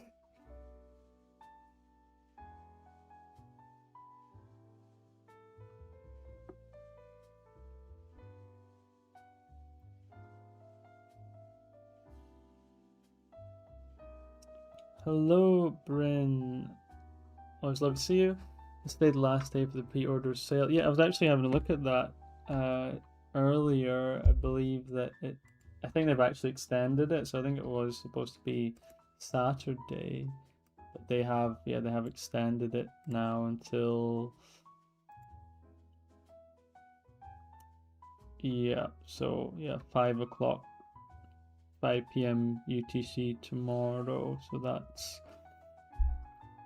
that is 2 a.m. in the UK on the 12th. So yeah, that is your last chance to get the discount, and then it goes back up to full price. So yeah, that is almost it for the discount. Thanks for asking though.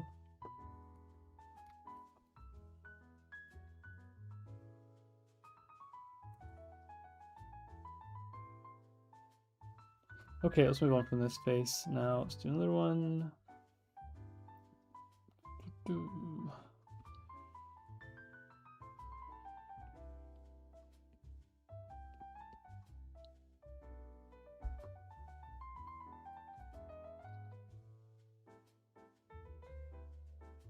Oh yeah, sorry, I'm doing pink, aren't I?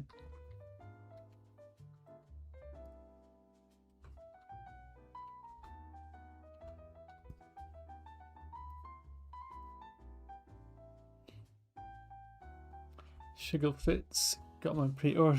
Thank you so much, Sugarfits. That's amazing. Thank you so much. That's really nice of you, and I really hope you're looking forward to it. I think there's so much in there to go through. Obviously, about the videos, but I think the really important thing will be the assignments and exercise sheets.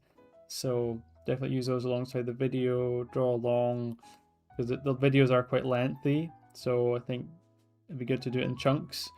Go from start to finish and do the assignments along with watching the video. Take in what you can, take down notes, and always look. I'm always here to answer any questions. It's not like, because I know with these courses you can't get feedback, but I'm always available. If you want to ask me anything, please do. If you're anything you're stuck with, or anything you're not sure about, anything that I'm talking about in the videos, please ask me. I'm not someone who's like unreachable, so please reach out to me, message me, whatever. I'll be here to help.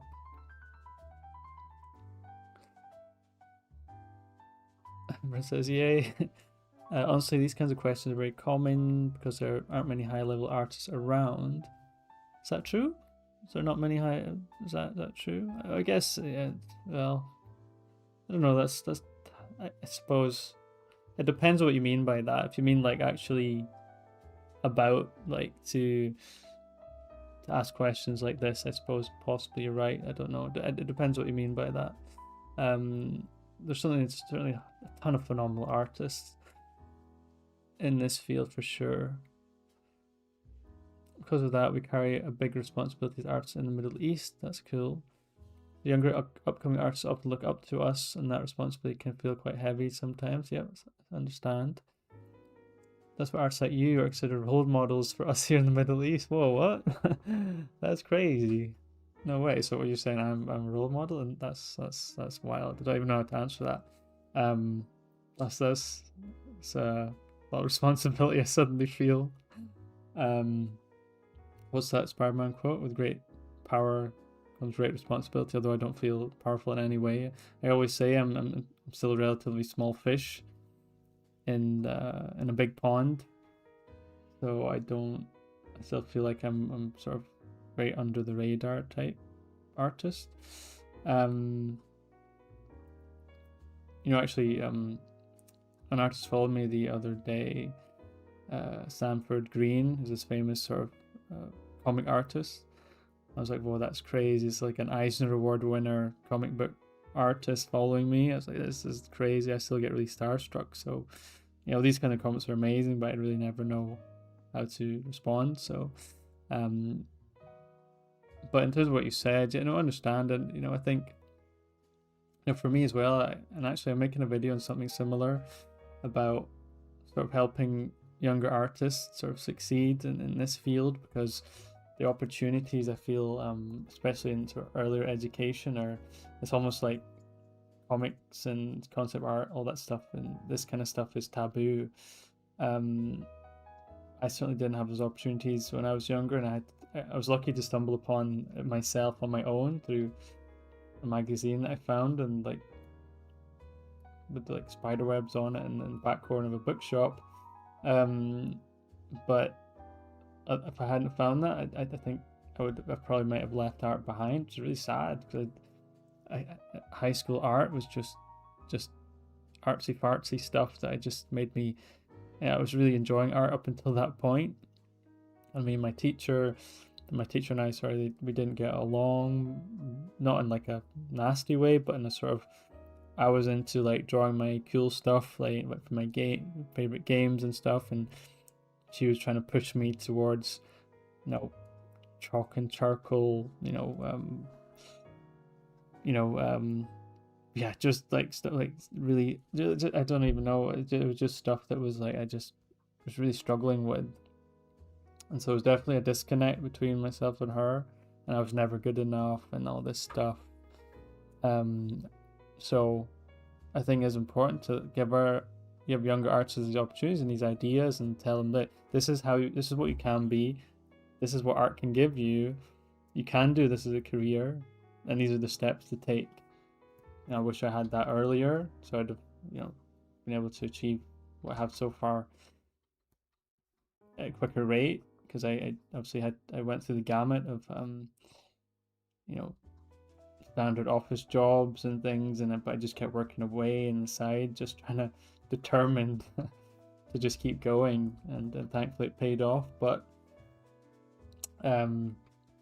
yeah, you make a really good point about helping younger artists for sure, and that's something I really want to help as many people as I can, just give them the foundation to just go forth. And I can't imagine how many great artists we've lost who've just been disillusioned with whatever they've learned that what art can be. So yeah, it's quite a deep conversation that could be had there, but yeah, definitely my thoughts towards that. But really really nice comments, thank you.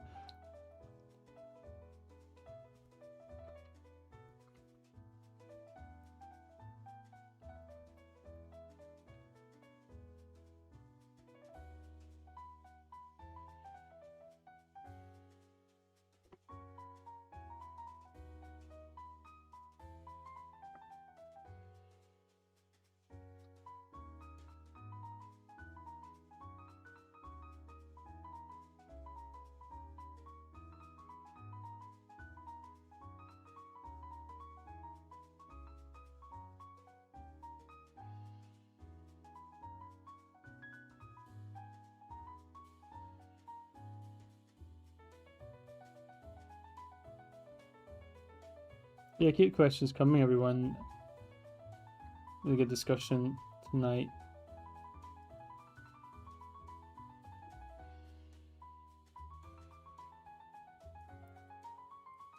Hope you're learning something. If you are, please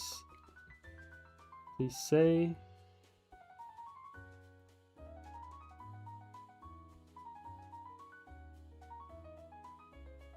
Just some fun chill drawing, again, nothing serious. Just we did the serious stuff earlier. Now I'm just sort of winding down, answering questions for anyone that is interested or just wants to draw along. Of course, you can draw along as well. If you are, please let me know. I'd love to see your stuff. I'll even maybe showcase it on the stream.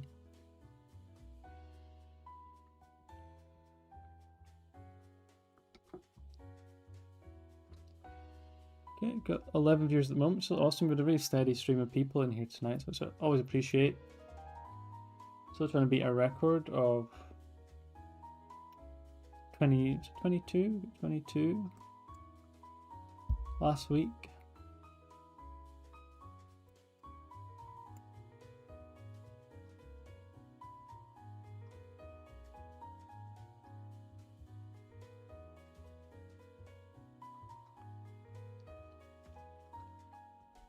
Kind of crazy for a relatively small channel.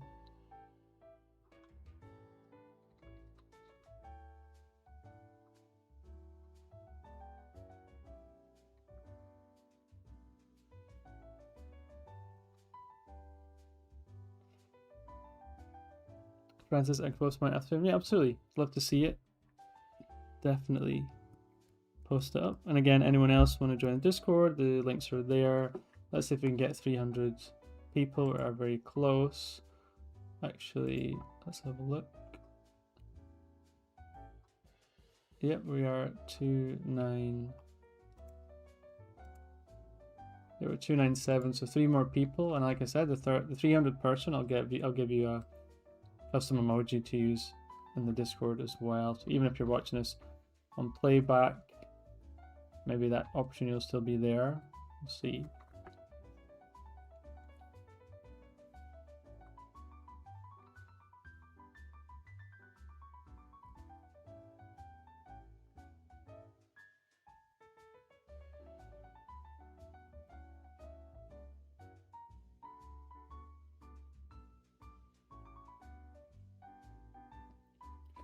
Worthy, hello, thank you so much. I really appreciate your time. I've been following your work for a while, thank you, and I'm a big fan of your work. Thank you again. I really enjoyed watching you draw. I've learned a lot from you. Thank you again. I wish you. Oh, you're so nice. It was really nice to meet you, Worthy. Hope to see you again in another stream, and thank you so much for such nice comments. That is really, really nice of you to say. And hopefully see you soon. Thanks for sharing your story as well. I'd like to hear more about that as well, so hopefully we'll see you soon. Very nice. You've all been lovely as well. I mean, all these streams I've done since I started this last month have been, fantastic. Really good discussion, really nice vibes. There's been no like trolls or anything like that, which has been awesome. Everyone's been really kind to each other. That's what you want to see. Always be kind to everybody.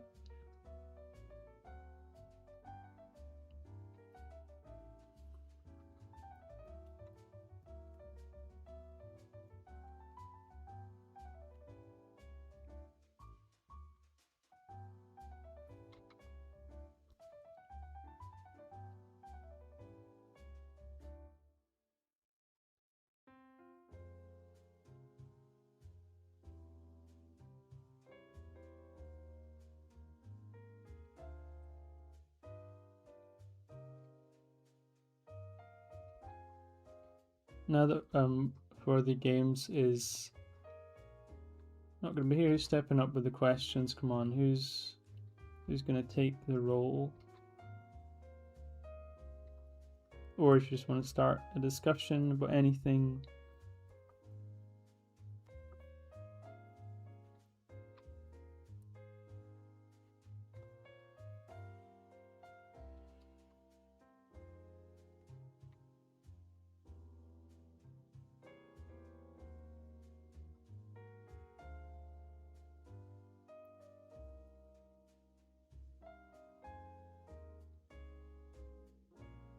This one looks pretty cool actually.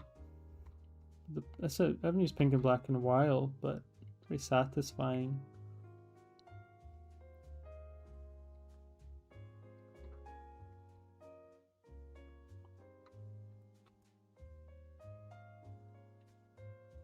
Oh, that's crazy. It just seemed to go up to 4K there. It was weird. What the hell?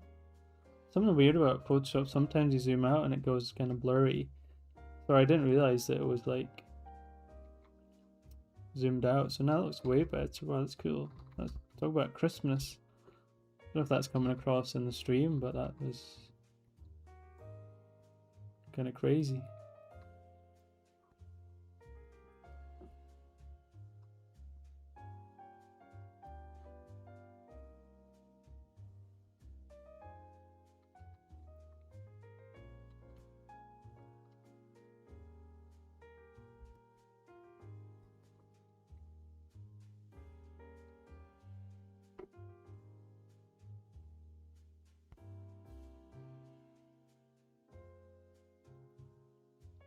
Gosh, with 12 viewers, we've all went so quiet. I swear, some of you are just really, really shy because,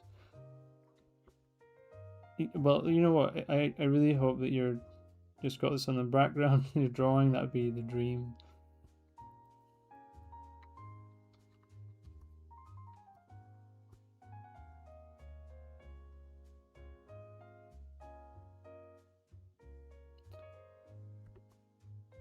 So I forgot to say, I haven't actually said as well, if you're unable to do the mentorship or you want to do the mentorship, you're not able to, or even the course, that's fine. A little bit more expensive. You can support me on Patreon too. I get a bunch of guides there as well, decent back catalogue, loads of exciting stuff coming up there soon. Because now that I've finished the course files, it took me a long time. I can really put some focus on that. So, or if you just want to support me in general, you can do that. There's a tier there, so a few bucks, 3 or 4, I think. And yeah, really, I mean, that'd be amazing. But of course, just an option you can do if you can't do other ones, and you want to. Then have a look at that, and the link is in the description too.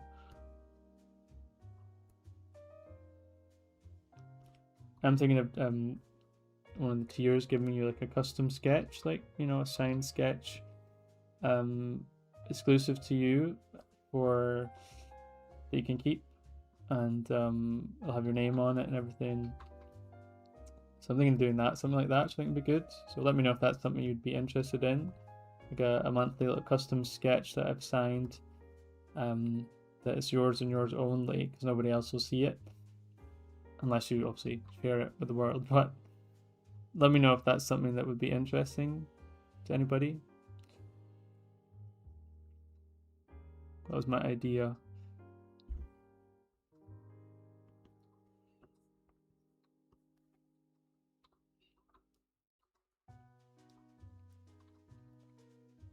Chris says, "Yep, Chris, you are always drawing. I love it. You're a monster. You're just relentless, and that is phenomenal. That is what we want to see. And if you really found that balance and being able to have that relentless sort of discipline, also keep it enjoyable as well. Once you can crack that code, that really is fantastic."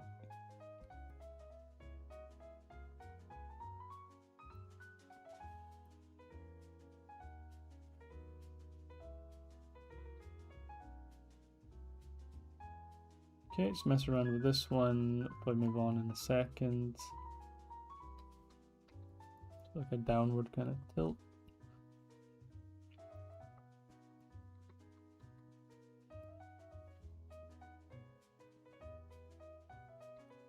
This is the thing, right? At the end of the day, like, we always strive. We want to draw cool stuff, right? We want to be able to express ourselves, and be able to draw cool things like that we want in a cool way, an aesthetic way, and that's definitely something I really try and push teaching, and definitely the course is all about that sort of fundamental drawing foundation.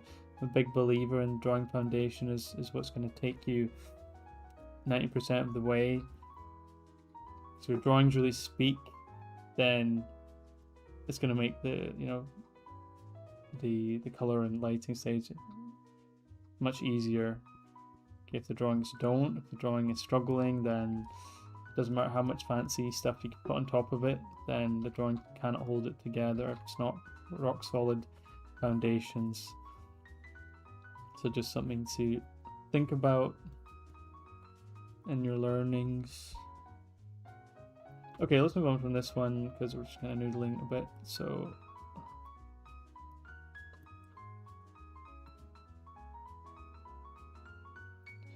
okay.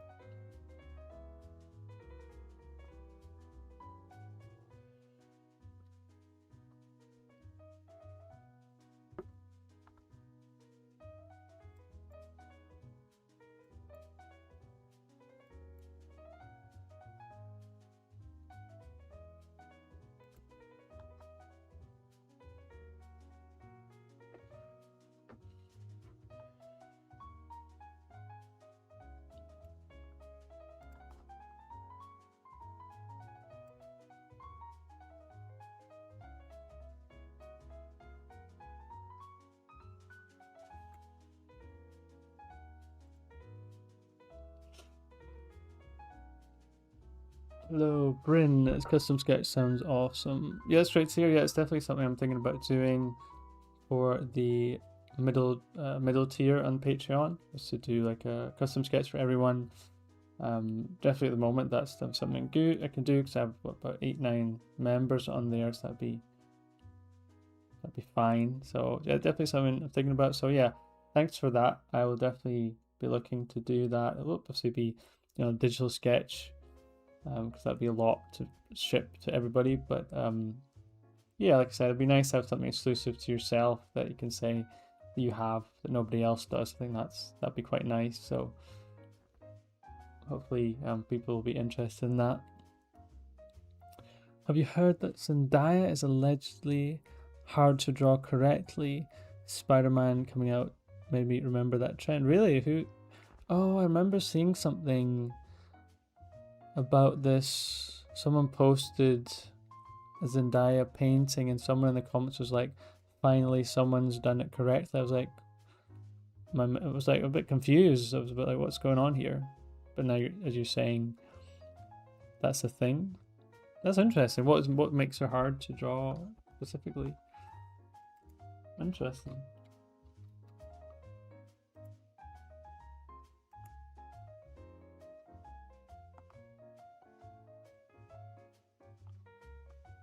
Let's have a look.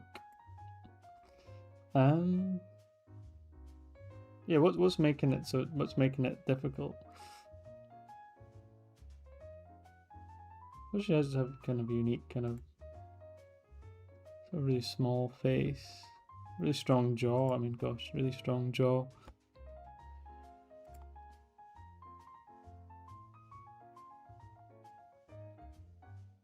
Interesting. Her eyes are quite close set, I'd say.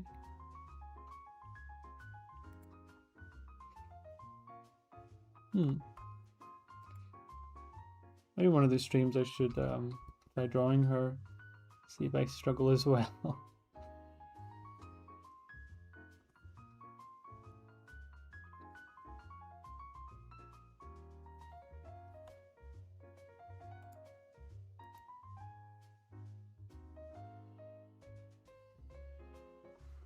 Okay, what I'm gonna do, let's move on to white canvas.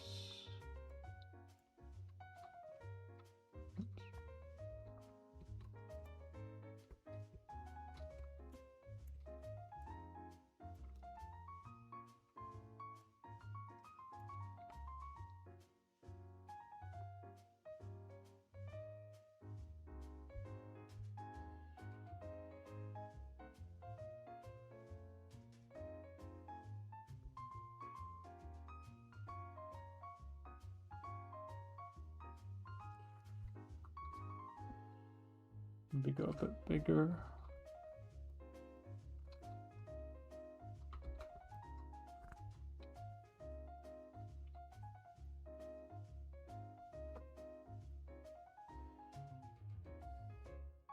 Yeah, it would be. I'm quite interested to see what is making that sort of difficult.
Running out of canvas, says Fran. Yep, we've all been there for sure. But I see what I do, I just extend the canvas horizontally for these streams just to, yeah, just to keep going, for sure.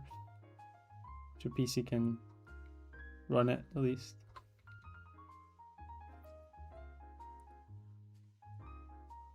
The only problem is the bigger canvas gets, flipping it becomes an issue.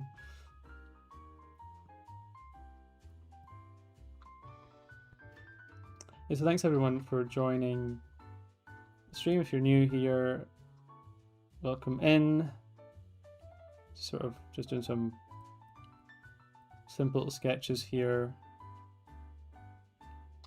If you have any questions, throw them my way. Want me to discuss anything particular, please let me know.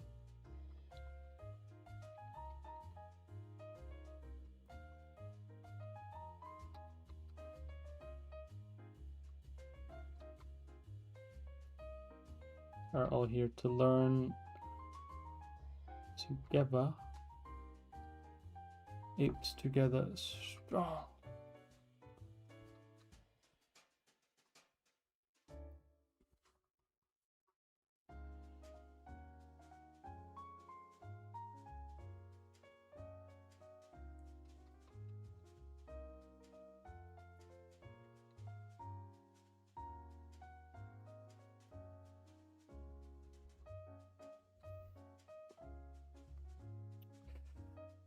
Donta says, can you even make art that has no meaning? That is a very deep philosophical question. What do you mean by can you even make art that has no meaning? Can you make art that has no meaning? I suppose you can do mindless scribbling, right? You can do mindless doodling that has no. I think you can. Not every. I don't think everything has to have meaning for sure. Sometimes you can just do like fill the page up with nonsense. So yeah, I think you can make art that has no meaning for sure. I've seen some strange methods of making art for sure. Do you prefer a rounder or flatter brush for digital? Definitely rounder. I think that's the one I use the most. Is a rounder brush.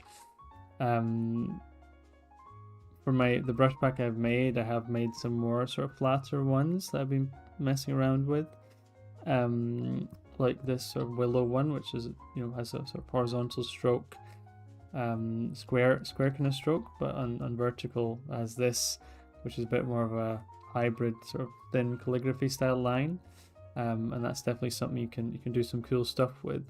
And again, with brushes like these, it does take a little bit of practice to sort of get used to it. But yeah, absolutely. Thin brushes is the one I use, you know, the most of the time. Yeah, it was good to experiment though, for sure.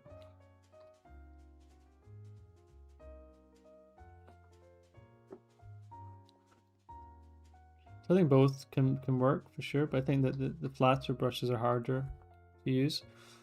I think the rounder one feels a bit more natural for sure.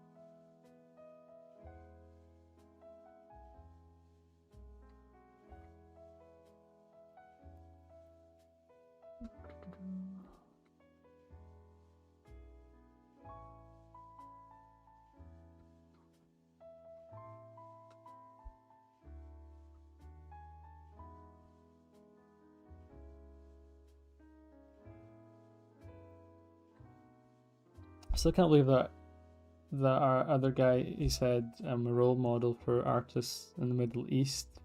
It's like, God, that made me feel a certain kind of way. I was like, I wasn't ready for that, being tasked that kind of responsibility. Certainly not something I thought I'd hear today, but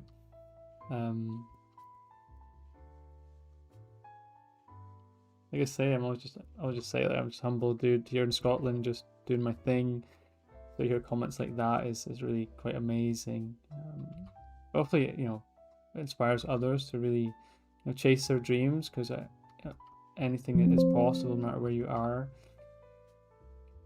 Any absolutely anything is possible. So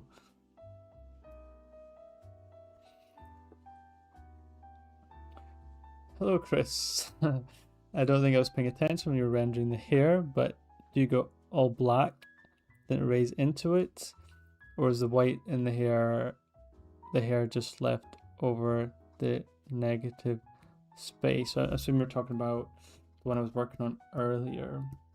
So let me see your question. Oh, hey, Fran, I'll finish this sketch later. Oh, nice. Okay, great to see you. Hope to see you in the next stream, especially tomorrow's one is the big one. Well, two of the big ones. But yeah, great to see you, and can't wait to see your drawing as well. So thanks for coming along. Chris, back to your question. So, sorry, it's late. I'm trying to like, do you go all black then erase into it, or is the white in the hair just the leftover negative space? So I can show you the initial sketch. I mean, there isn't really much rendering that's happening, and again, like I said, you can do this and you can have a little finished look, quite simple kind of look. So let me go back a few steps. Yeah, so this was the initial sketch. So basically, I just established that feeling of, you know, the structure of the hair looks good, but the shape design looks good in silhouette, and then it's just a case of applying the color. So I have a pretty rough idea, a pretty good idea of the light sourcing. It's top down, most effective one in my opinion. I think one you'll see most artists use, and yeah, this is a case of just placing it in. So I don't really change the blacks. I leave them in just for, you know, I just like that look, and then I just place the brown in between the whites or the base tone, and then on top of the base tone, I started adding some different values. So I did sort of warm brown of the shadow there, and I've added some tones here, red, just as sort of a complementary color. Nothing overly complicated there, just a more aesthetic thing. But that's it. That's really it. Then I added a highlight there with a really simple sort of grayish tone as well. So, oh, sorry, you're talking about that one. Okay, my mistake. Oh, you're talking about these ones here. Oh, I've lost some of the layers there. Ooh. Okay, so sorry. Okay, this makes more sense. So do you go all black then erase into it? No, sorry, yeah. I just start, basically I just start going on black and just leaving highlights in. So it's basically like this.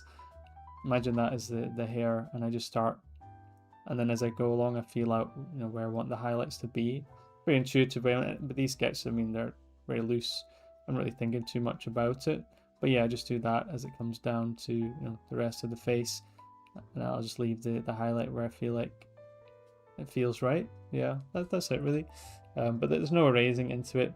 If I am not happy with the shapes, then I will go in with black, and I'll just cut into the shapes a bit more, just to, you know, touch up the highlight area. But yeah, nothing overly complicated with that. So hopefully, does that help you with your question?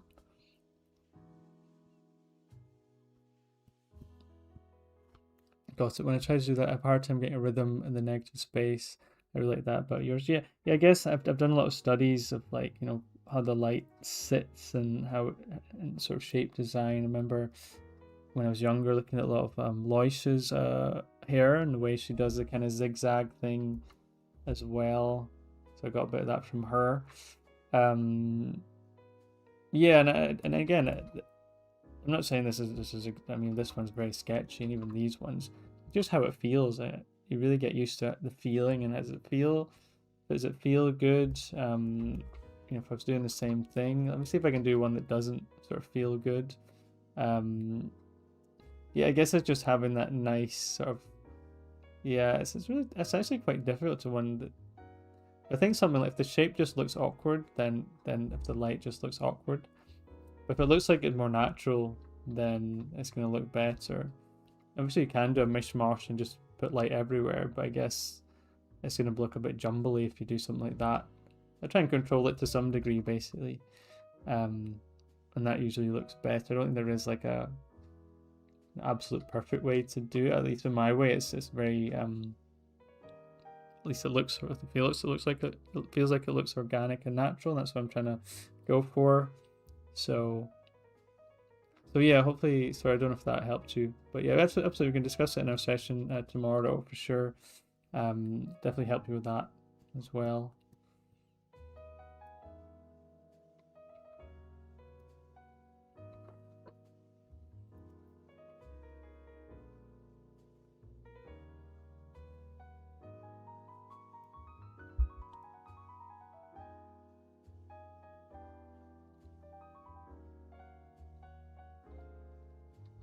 Yeah, really good question. Thanks. I've got 15 viewers on, which is awesome. So thanks everybody who has just joined. Have any questions for me? Let me know.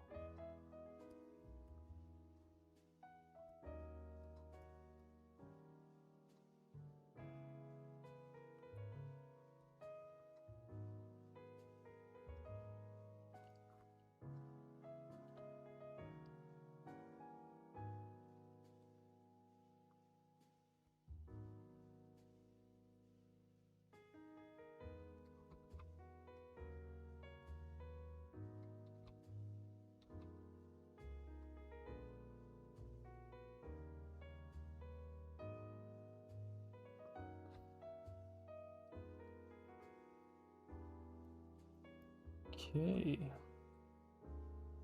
Oh, 17 viewers. We're getting close. Can we break the record? We may. We maybe do. We may. My English is getting, as it gets later, my English is just disappearing.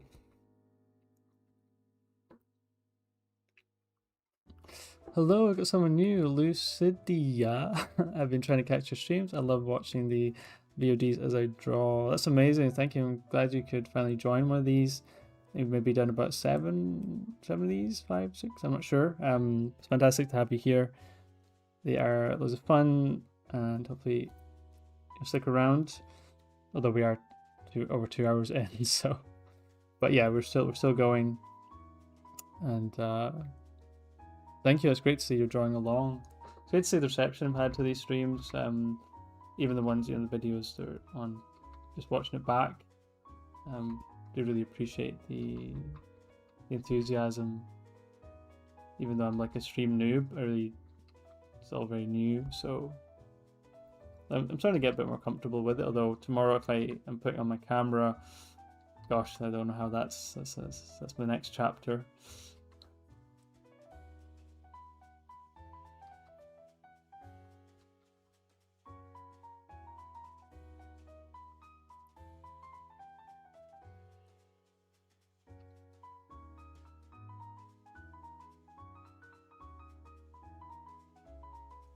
Moku, hello, good to see you again. Hope all is well with you too. I wanted to ask, was there ever a time where you switched to digital from traditional and the brushes feel was difficult to adjust to? So it's a really great question. So when I started out, I started digital. I started out with a mouse, believe it or not. All I was using was a mouse. I didn't have a tablet. Actually, show you some of my old stuff. Let's see if I can bring DeviantArt up here. Going back in time. Yeah, these ones like this one. This was with the mouse. I didn't even use it. I didn't have a tablet. This is my first ever digital art pieces. When I found out about drawing digitally. This one was called Spooky Scene. This one again was using a mouse. So I used a pen tool. I can't even believe I did this. I didn't know any other way. I didn't know tablets were a thing. So I used a mouse to like do the lines meticulously for these. It's quite fun looking back at these. And this one as well was with a mouse. And this one, that's quite funny. I'd love to actually redo this one. Yeah, everything was a mouse. And I do look at these. I got these fancy little those little brushes you see on these random websites. and this one was obviously called Blood Splatter. So yeah, I mean, that was my first foray into digital art, and then I started getting more comfortable with it. I think when I got a tablet, my artwork really, yeah, these are all with the mouse as well. Like I scan these in, and then I would color them. I don't even know what software that was.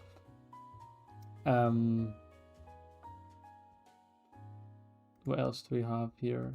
I found this awesome dragon book. I did this dragon again, all with the mouse, which is just kind of crazy. Oh, there it is. Yeah, that's funny. What else do we have? Yeah, this was with the, I don't know, was that with the mouse? Yeah.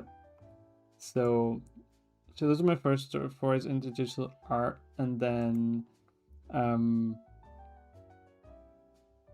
can't remember when I got a tablet. I definitely did. I did improve for a bit. But yeah, everything was really scratchy. You know. Yeah. I think, did I have a tablet here? Possibly. Definitely had a tablet for this. But yeah, I did a lot. The mouse definitely helped me get used to digital, believe it or not. And then I sort of, you know, managed to keep improving from there. So, like I always say, as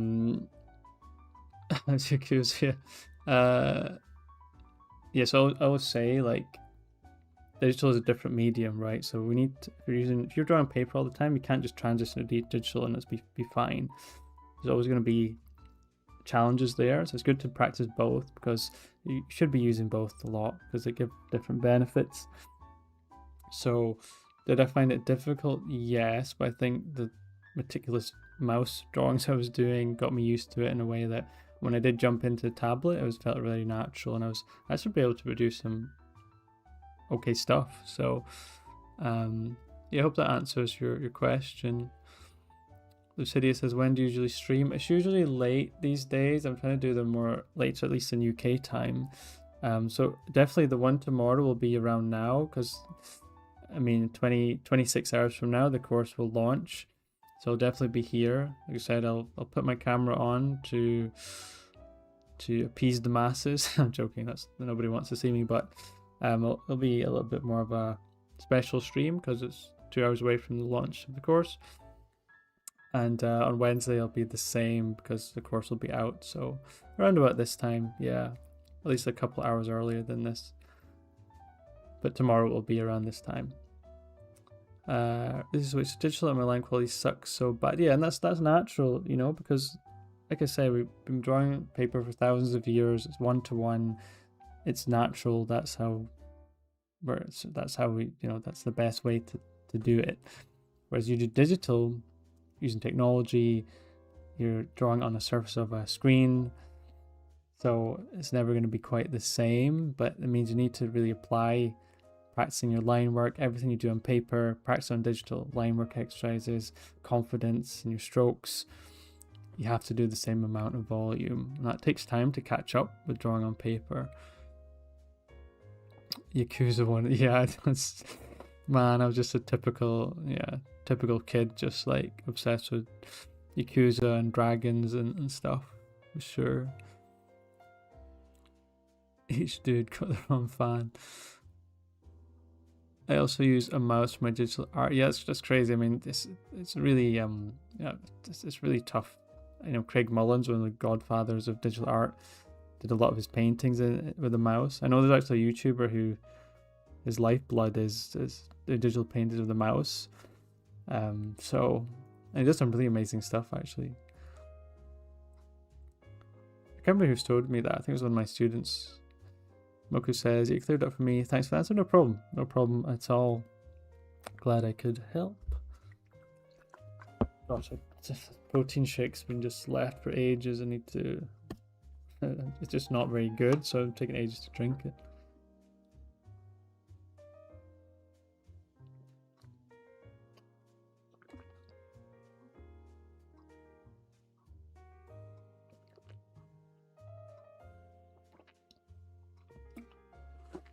Yeah, it's been an awesome stream. Had a decent amount of views, about 220 views. That's crazy.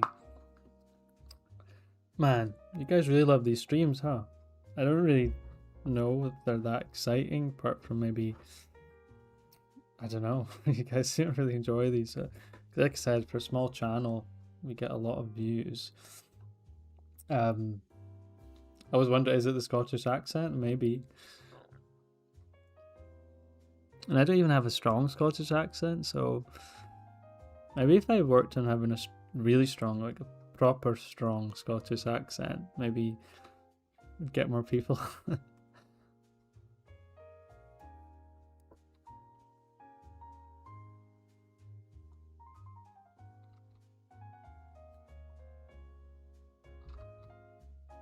Yeah, there's not really enough of us Scottish artists in this field. There needs to be more. Like I said, I'm making a video soon about a guy I met. He was only 17, I think, and I've shown him some of the stuff that I do, and his mind was blown because he'd never seen anything like it. So he's like, "You do that for a job?"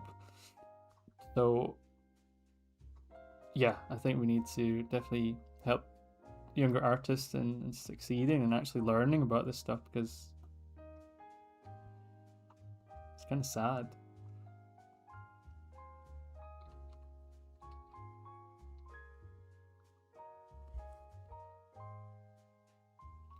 Moku is away. I wish we were the mentorship tomorrow. I'll be able to sign up one day in the future. Yeah, that'd be amazing. I'm not sure what mentorship you're talking about. You're talking about the one with Chris and I.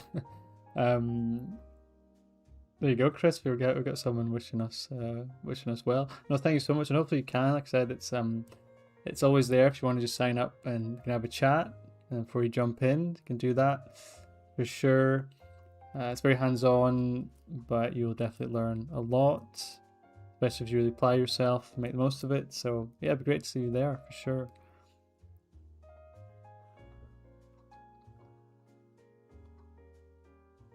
And if anyone else is interested in that, the links are all in the description for anything you want to check out. The Patreon, mentorship. Obviously, big one is a course coming out soon. It's very, very exciting.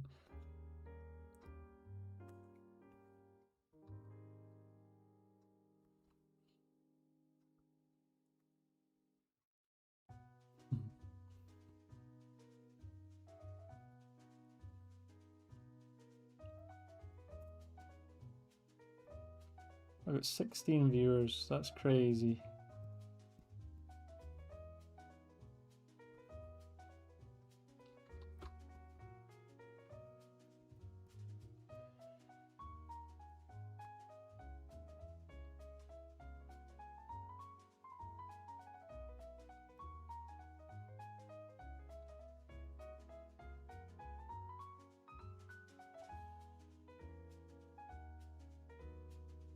Pretty sure that Chris, yeah, and someone who's really, doing amazingly well is Chris. And if you want to ask him anything about his progress, you can also check his workout at Discord too. Actually, I'm not sure if you posted anything there, but yeah, thanks a lot. And it's super fun, like I said. As long as you're willing to apply yourself, then definitely make the most out of it.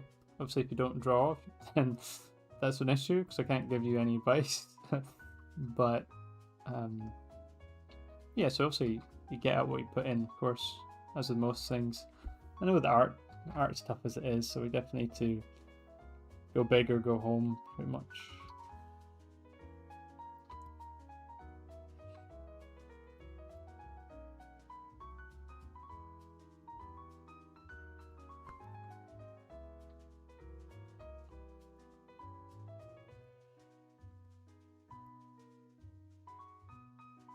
Okay, let's tidy up this one slightly and we'll move on to another one. Ooh, welcome there.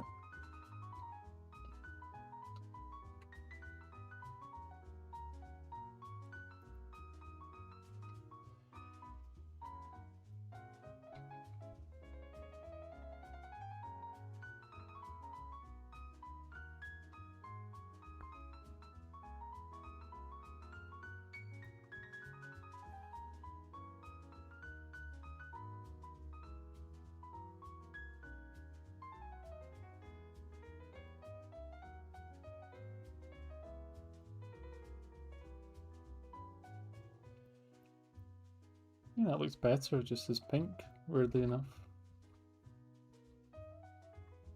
Try something.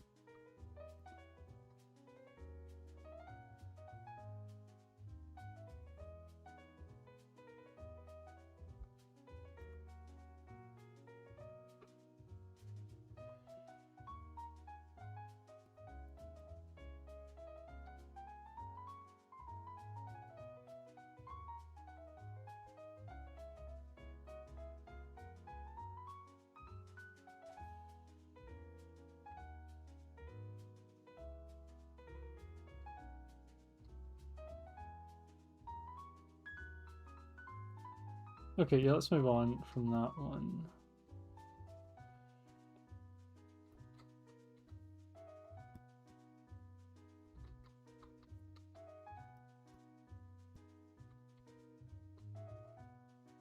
Oh, up to 18 viewers. We're creeping close to record.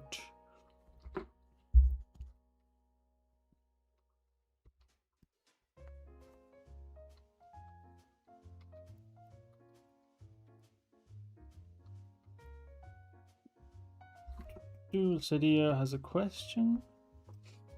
How long do you draw every day?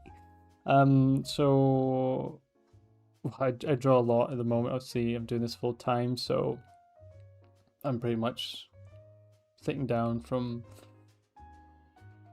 morning to whenever I decide to stop. So quite a number of hours at the moment. Last few months have just been focusing on the course mainly, just trying to get everything done. It's like 20 hours of video, and it's also a lot of assignments and stuff to do, so that's taking up a lot of my time. I haven't really done much personal work, but in terms of just actual drawing, it's definitely up there between 4 and 5 hours, and the rest is just working out other things that are maybe art related but not necessarily drawing. You also run the Discord, Patreon as well. So yeah, quite a lot of hours, and I think if you are looking to make it somewhere in art, then the hours have to be relatively high-ish, you know, because otherwise it's gonna be hard to make significant improvements if you're only doing like 20 minutes here every other day. You know, it needs to be, I try and be consistent with it. Certainly before I was working full time, I was certainly doing at least 2-3 hours a day with a full-time job when I was working in finance. So yeah, I was drawing a lot either way. Good question. Hey Tobias, good to see you. It's going good. Thanks for joining the stream. Glad to see you here. Looking forward to seeing you on Friday. Sorry, Friday? Yeah, Friday. Hope the drawing's going well. Great to see you as always. Oh, we are 21 viewers. No way. What the? We're so close. If we beat 22, I think it's a new record. So that's the goal. To beat 22 viewers. Oh, we hit 22. No way. Oh, we need one more. If we get one more, then we reach euphoric moment. Go on. Right, everybody like the video so we can break the record, because I think you guys liking it has got more people in, which is awesome. That's kind of crazy. That's really high. That's really high. Again, this is a relatively small channel, so getting 20 people in is pretty amazing. Tobias, you're already straight in with the questions. What would you say is your favorite subject to draw? Good question. Favorite subject? So I can tell you genre, but subject is, I mean, it definitely, well, I do draw female characters mostly, but I do love drawing male characters too, but I just draw female mostly. I think it's a bit of a comfort zone thing as well. But in terms of, I love drawing like sci-fi characters and medieval characters as well. You know, swinging a big sword is always awesome, and sci-fi gives you so much opportunity for creativity. That's why I really love doing sci-fi stuff. But yeah, medieval in sci-fi are my favorite genres. So I don't know if that sort of covers your answer. Yeah, definitely. There's a little sci-fi portrait I did. This was actually in the course. So it just comes under the drawing face and perspective one. So yeah, I love sci-fi because you can really just sort of create so much dynamic stuff with, you know, little armor pieces and little things, you know, little accessories, and give them like little jackets, and with then like different sort of stuff on it too. And you can put like little wirings back. It was more cyberpunk. Sorry, I'm drawing with my mouse here, so that's why it's a bit funky looking. You give so much scope to be creative, and that's why I love it. And for medieval stuff, I just love the idea of just swinging a big sword around. That's I just think it's so cool. And I grew up with a lot of medieval things. I remember watching the Hercules. Did you ever see the Hercules like TV show? That was awesome. Xena Warrior Princess. I love Game of Thrones. I love that kind of vibe. The costuming, you know, the big fur coats, the big long coats. So yeah, those are definitely my favorite subjects. Ernest says, it got up to 25. Oh, I wasn't looking at the screen. No way, I missed it. It's down to 21 now. Oh, so we beat the record? No way, that's crazy. We actually did it. That's amazing. Wow. Thanks, everybody. You guys helped make that happen. Not me, I'm just waffling away. So you guys made that happen. Thank you so much.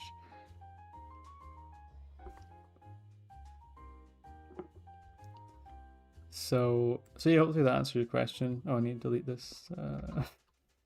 Oops. Yeah. That's crazy.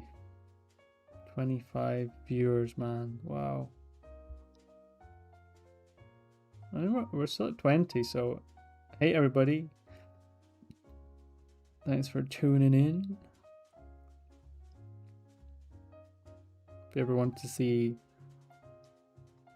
a Scottish artist drawing, I'm never repeating those lines again. That sounds weird. Yeah, thanks for joining anyway.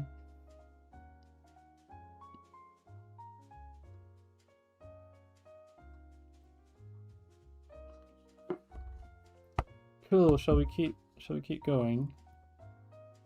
Please, sir. Can I have some more? Grim says, ooh, yeah, I love the plane changes on sci-fi designs. I eventually want to get into mecha drawings, and yet get some awesome expression with character with a big sword. Yeah, I put it very simply, just swinging a big sword, just super cool. And yeah, mecha drawings, I mean, that's something I'd like to go into as well, but something I haven't really taken the time to really practice. Lucidia says, have you ever wanted to try your hand in anime? Someone asked me this in a stream, you know, recently, and yeah, absolutely, it's something I would love to try. Again, it's just something I need a little bit of time to work on, but yeah, it's something I'd love to do eventually. I really love animation. I think it's amazing, and I think it'd be unbelievably cool to have your character come to life, and I'd love to be able to do it with the style of drawings that I do and see how that looks. I think that'd be really cool. So doing it in that style, and the style I have, would be quite interesting. I'd love to see how that looks as a moving image. So no, absolutely, 100%, yes. Have you ever seen Inkworks by Darren Quash? I have seen the book. I do not have it, but I know of it. It looks really interesting. Yeah, let me pull this up.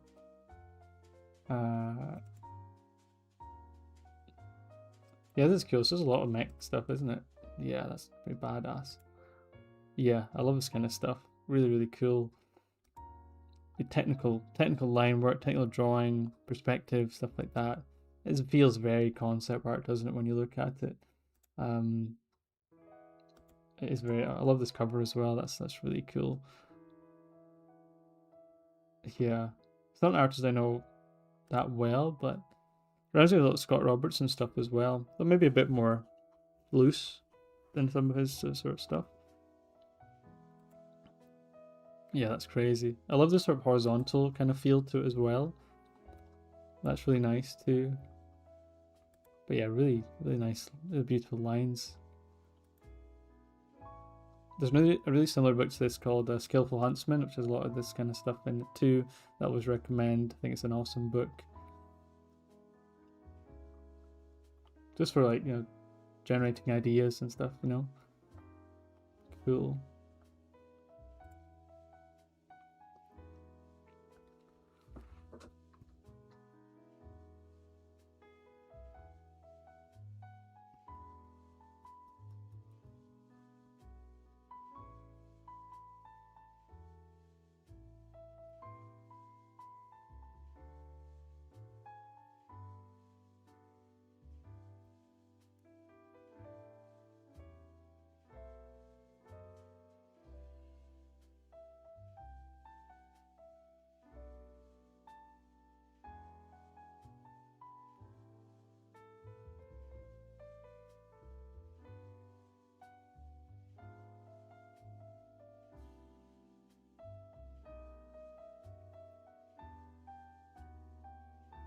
Winding down some loose sketches, keep the questions coming. It's quite late, so drawings are kind of losing quality a little bit.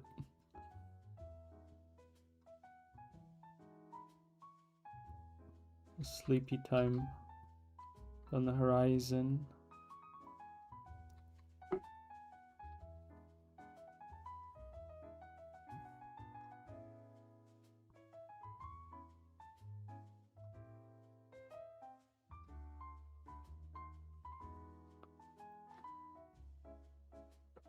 Oh, sorry, you were asking Tobias that question. Oh, sorry, I thought you meant you were asking me, but yeah, well, the book looks amazing, so definitely, yeah, check it out.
Sorry. I've been following Scott Roberts' How to Draw book, so eventually I'll get back to those technical drawings. Yeah, I think the How to Draw book is a tough one to. There's a lot of stuff there. That ellipse section is nightmare fuel, but if you can stomach a lot of the technical stuff in there, you can learn a lot about drawing, especially vehicle design and anything that's not like a mecha type thing, for sure. Lucidia says, where do you get your references when you do use them? Usually, I use Graphite Studio a lot. I think they have some phenomenal reference material. In fact, they're probably the best resource. Obviously, I think the usual go-to is Pinterest, although it's kind of become a bit plagued recently. A lot of stuff there you should avoid. But there is still, if you can sort of navigate around that, there is some good stuff in there still. I think with that, you're fine. Recently I've been using Massive Anatomy for like pose reference and stuff, because I really think their drawings are fantastic. The guy who draws the figures in there, Raul Coslado, is just, I think he's a genius, and the amount of poses in there is insane in all the books. Yeah, those are the main ones, for sure.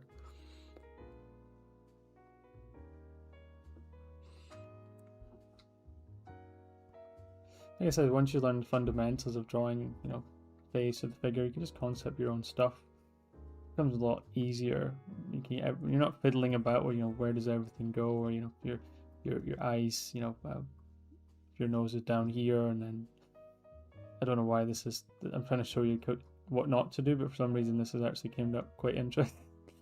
But do you know what I mean? Like, if you're not sure of your skull, the face, landmarks and stuff like that, then you're going to be spending ages just trying to fix things, when we need to identify problems quicker by having that understanding. And that lets us focus on everything else, the design, everything about the look of the character. Because we don't need to worry about all this now. We can now worry on the design and concepting characters. I mean, we can reference. You don't even need references a lot of the time, although I highly advocate using them. But you can you can generate ideas on your own, and then use references to then enhance them. So that's another way to do it. Because like I say, I always recommend using references. Don't get sucked into the whole, it's cooler not to use references, because at the end of the day, your drawing is going to speak for itself if you do it from imagination or not. So don't get stuck into that void. Okay. So yeah, just my 2 cents there, Cydia, if that helps.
Cool, so thanks everyone who has joined.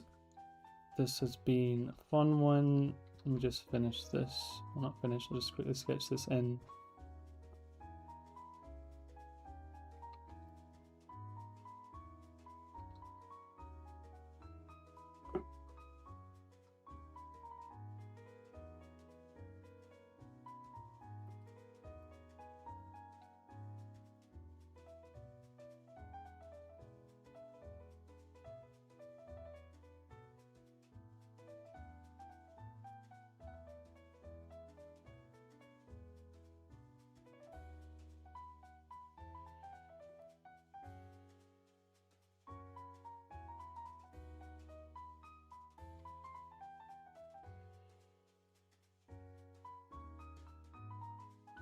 Yeah, kind of struggling a bit now.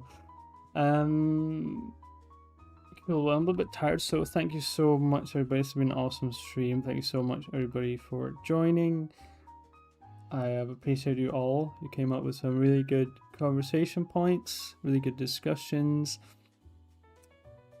Definitely prepare some questions for the next stream. We'll be back tomorrow around the same time, when it'll be, well, be 0 days. It'll be a couple hours away this time tomorrow for the course launching, and I cannot wait to see how you'll feel about it. And if you do get it, that is amazing.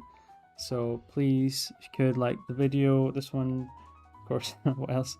No, go like all my videos. No, like this video, and leave a comment if it helped you in any way or you enjoyed it. That'd be amazing. Really appreciate that. And yeah, it's been an absolute blast. So hopefully I'll see you all tomorrow for the big one, the pre-course celebration. I won't be here when it launches because it'll be 3 a.m. and that would be crazy. But there'll be a big one tomorrow, and then obviously the day after tomorrow will be the celebration of the launch. So we can do some fun stuff. We might be do some games or something. I need to think of something, but if you want to join in, then please do. I'll always announce when I'm streaming on the Discord. So if you want to keep up to date with when I'm going to be on next, I always let people know through the Discord. So it'd be good to have you there. Like I said, I'll maybe play some stuff, do a quiz or something. I don't know. Gosh, I need to think of something. Just a little celebration. And again, if you're excited to see me on camera, which nobody is, but if for a weird reason you are, then join in tomorrow for that uneventful moment. What do they say? Face reveal? Yeah, well, you can see my profile picture. You know what I look like, so it's not a big deal.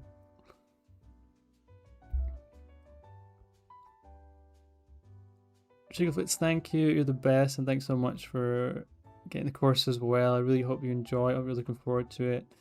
And again, I'm here for anything you need, any questions. Bryn, great stream. Thank you so much as always for your support. Ernest, thank you. Great to see you here again. And I'll see you soon. Tobias, thank you. Keep kicking butt. I'll see you on Friday for a session. Hope to see you tomorrow as well.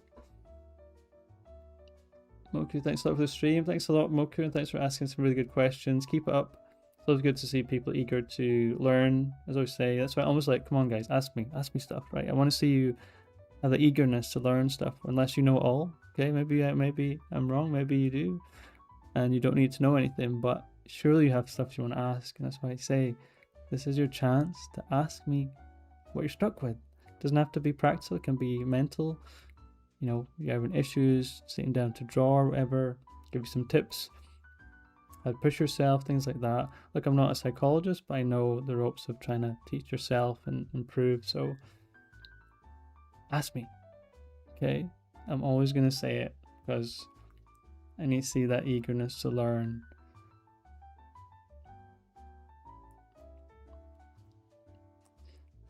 What time's the event tomorrow? It will be let's see, Wednesday, Tuesday, so it will be about midnight UK time. So I've got a session with Chris tomorrow. It'll be straight after that, so it'll be midnight UK time. So I think that's 5 p.m. Sorry, no, 7 p.m. for you, Tobias.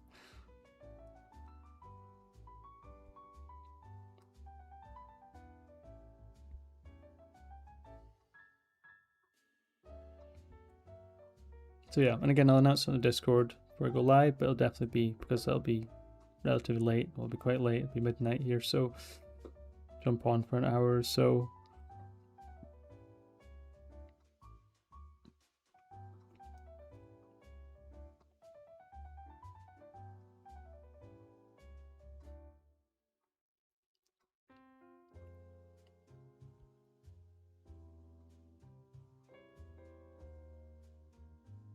Cool. Well, it has been a pleasure. I will go sleepy sleep. And again, like the video if you haven't already, check out links, and I'll see you all tomorrow. Take care. Bye bye.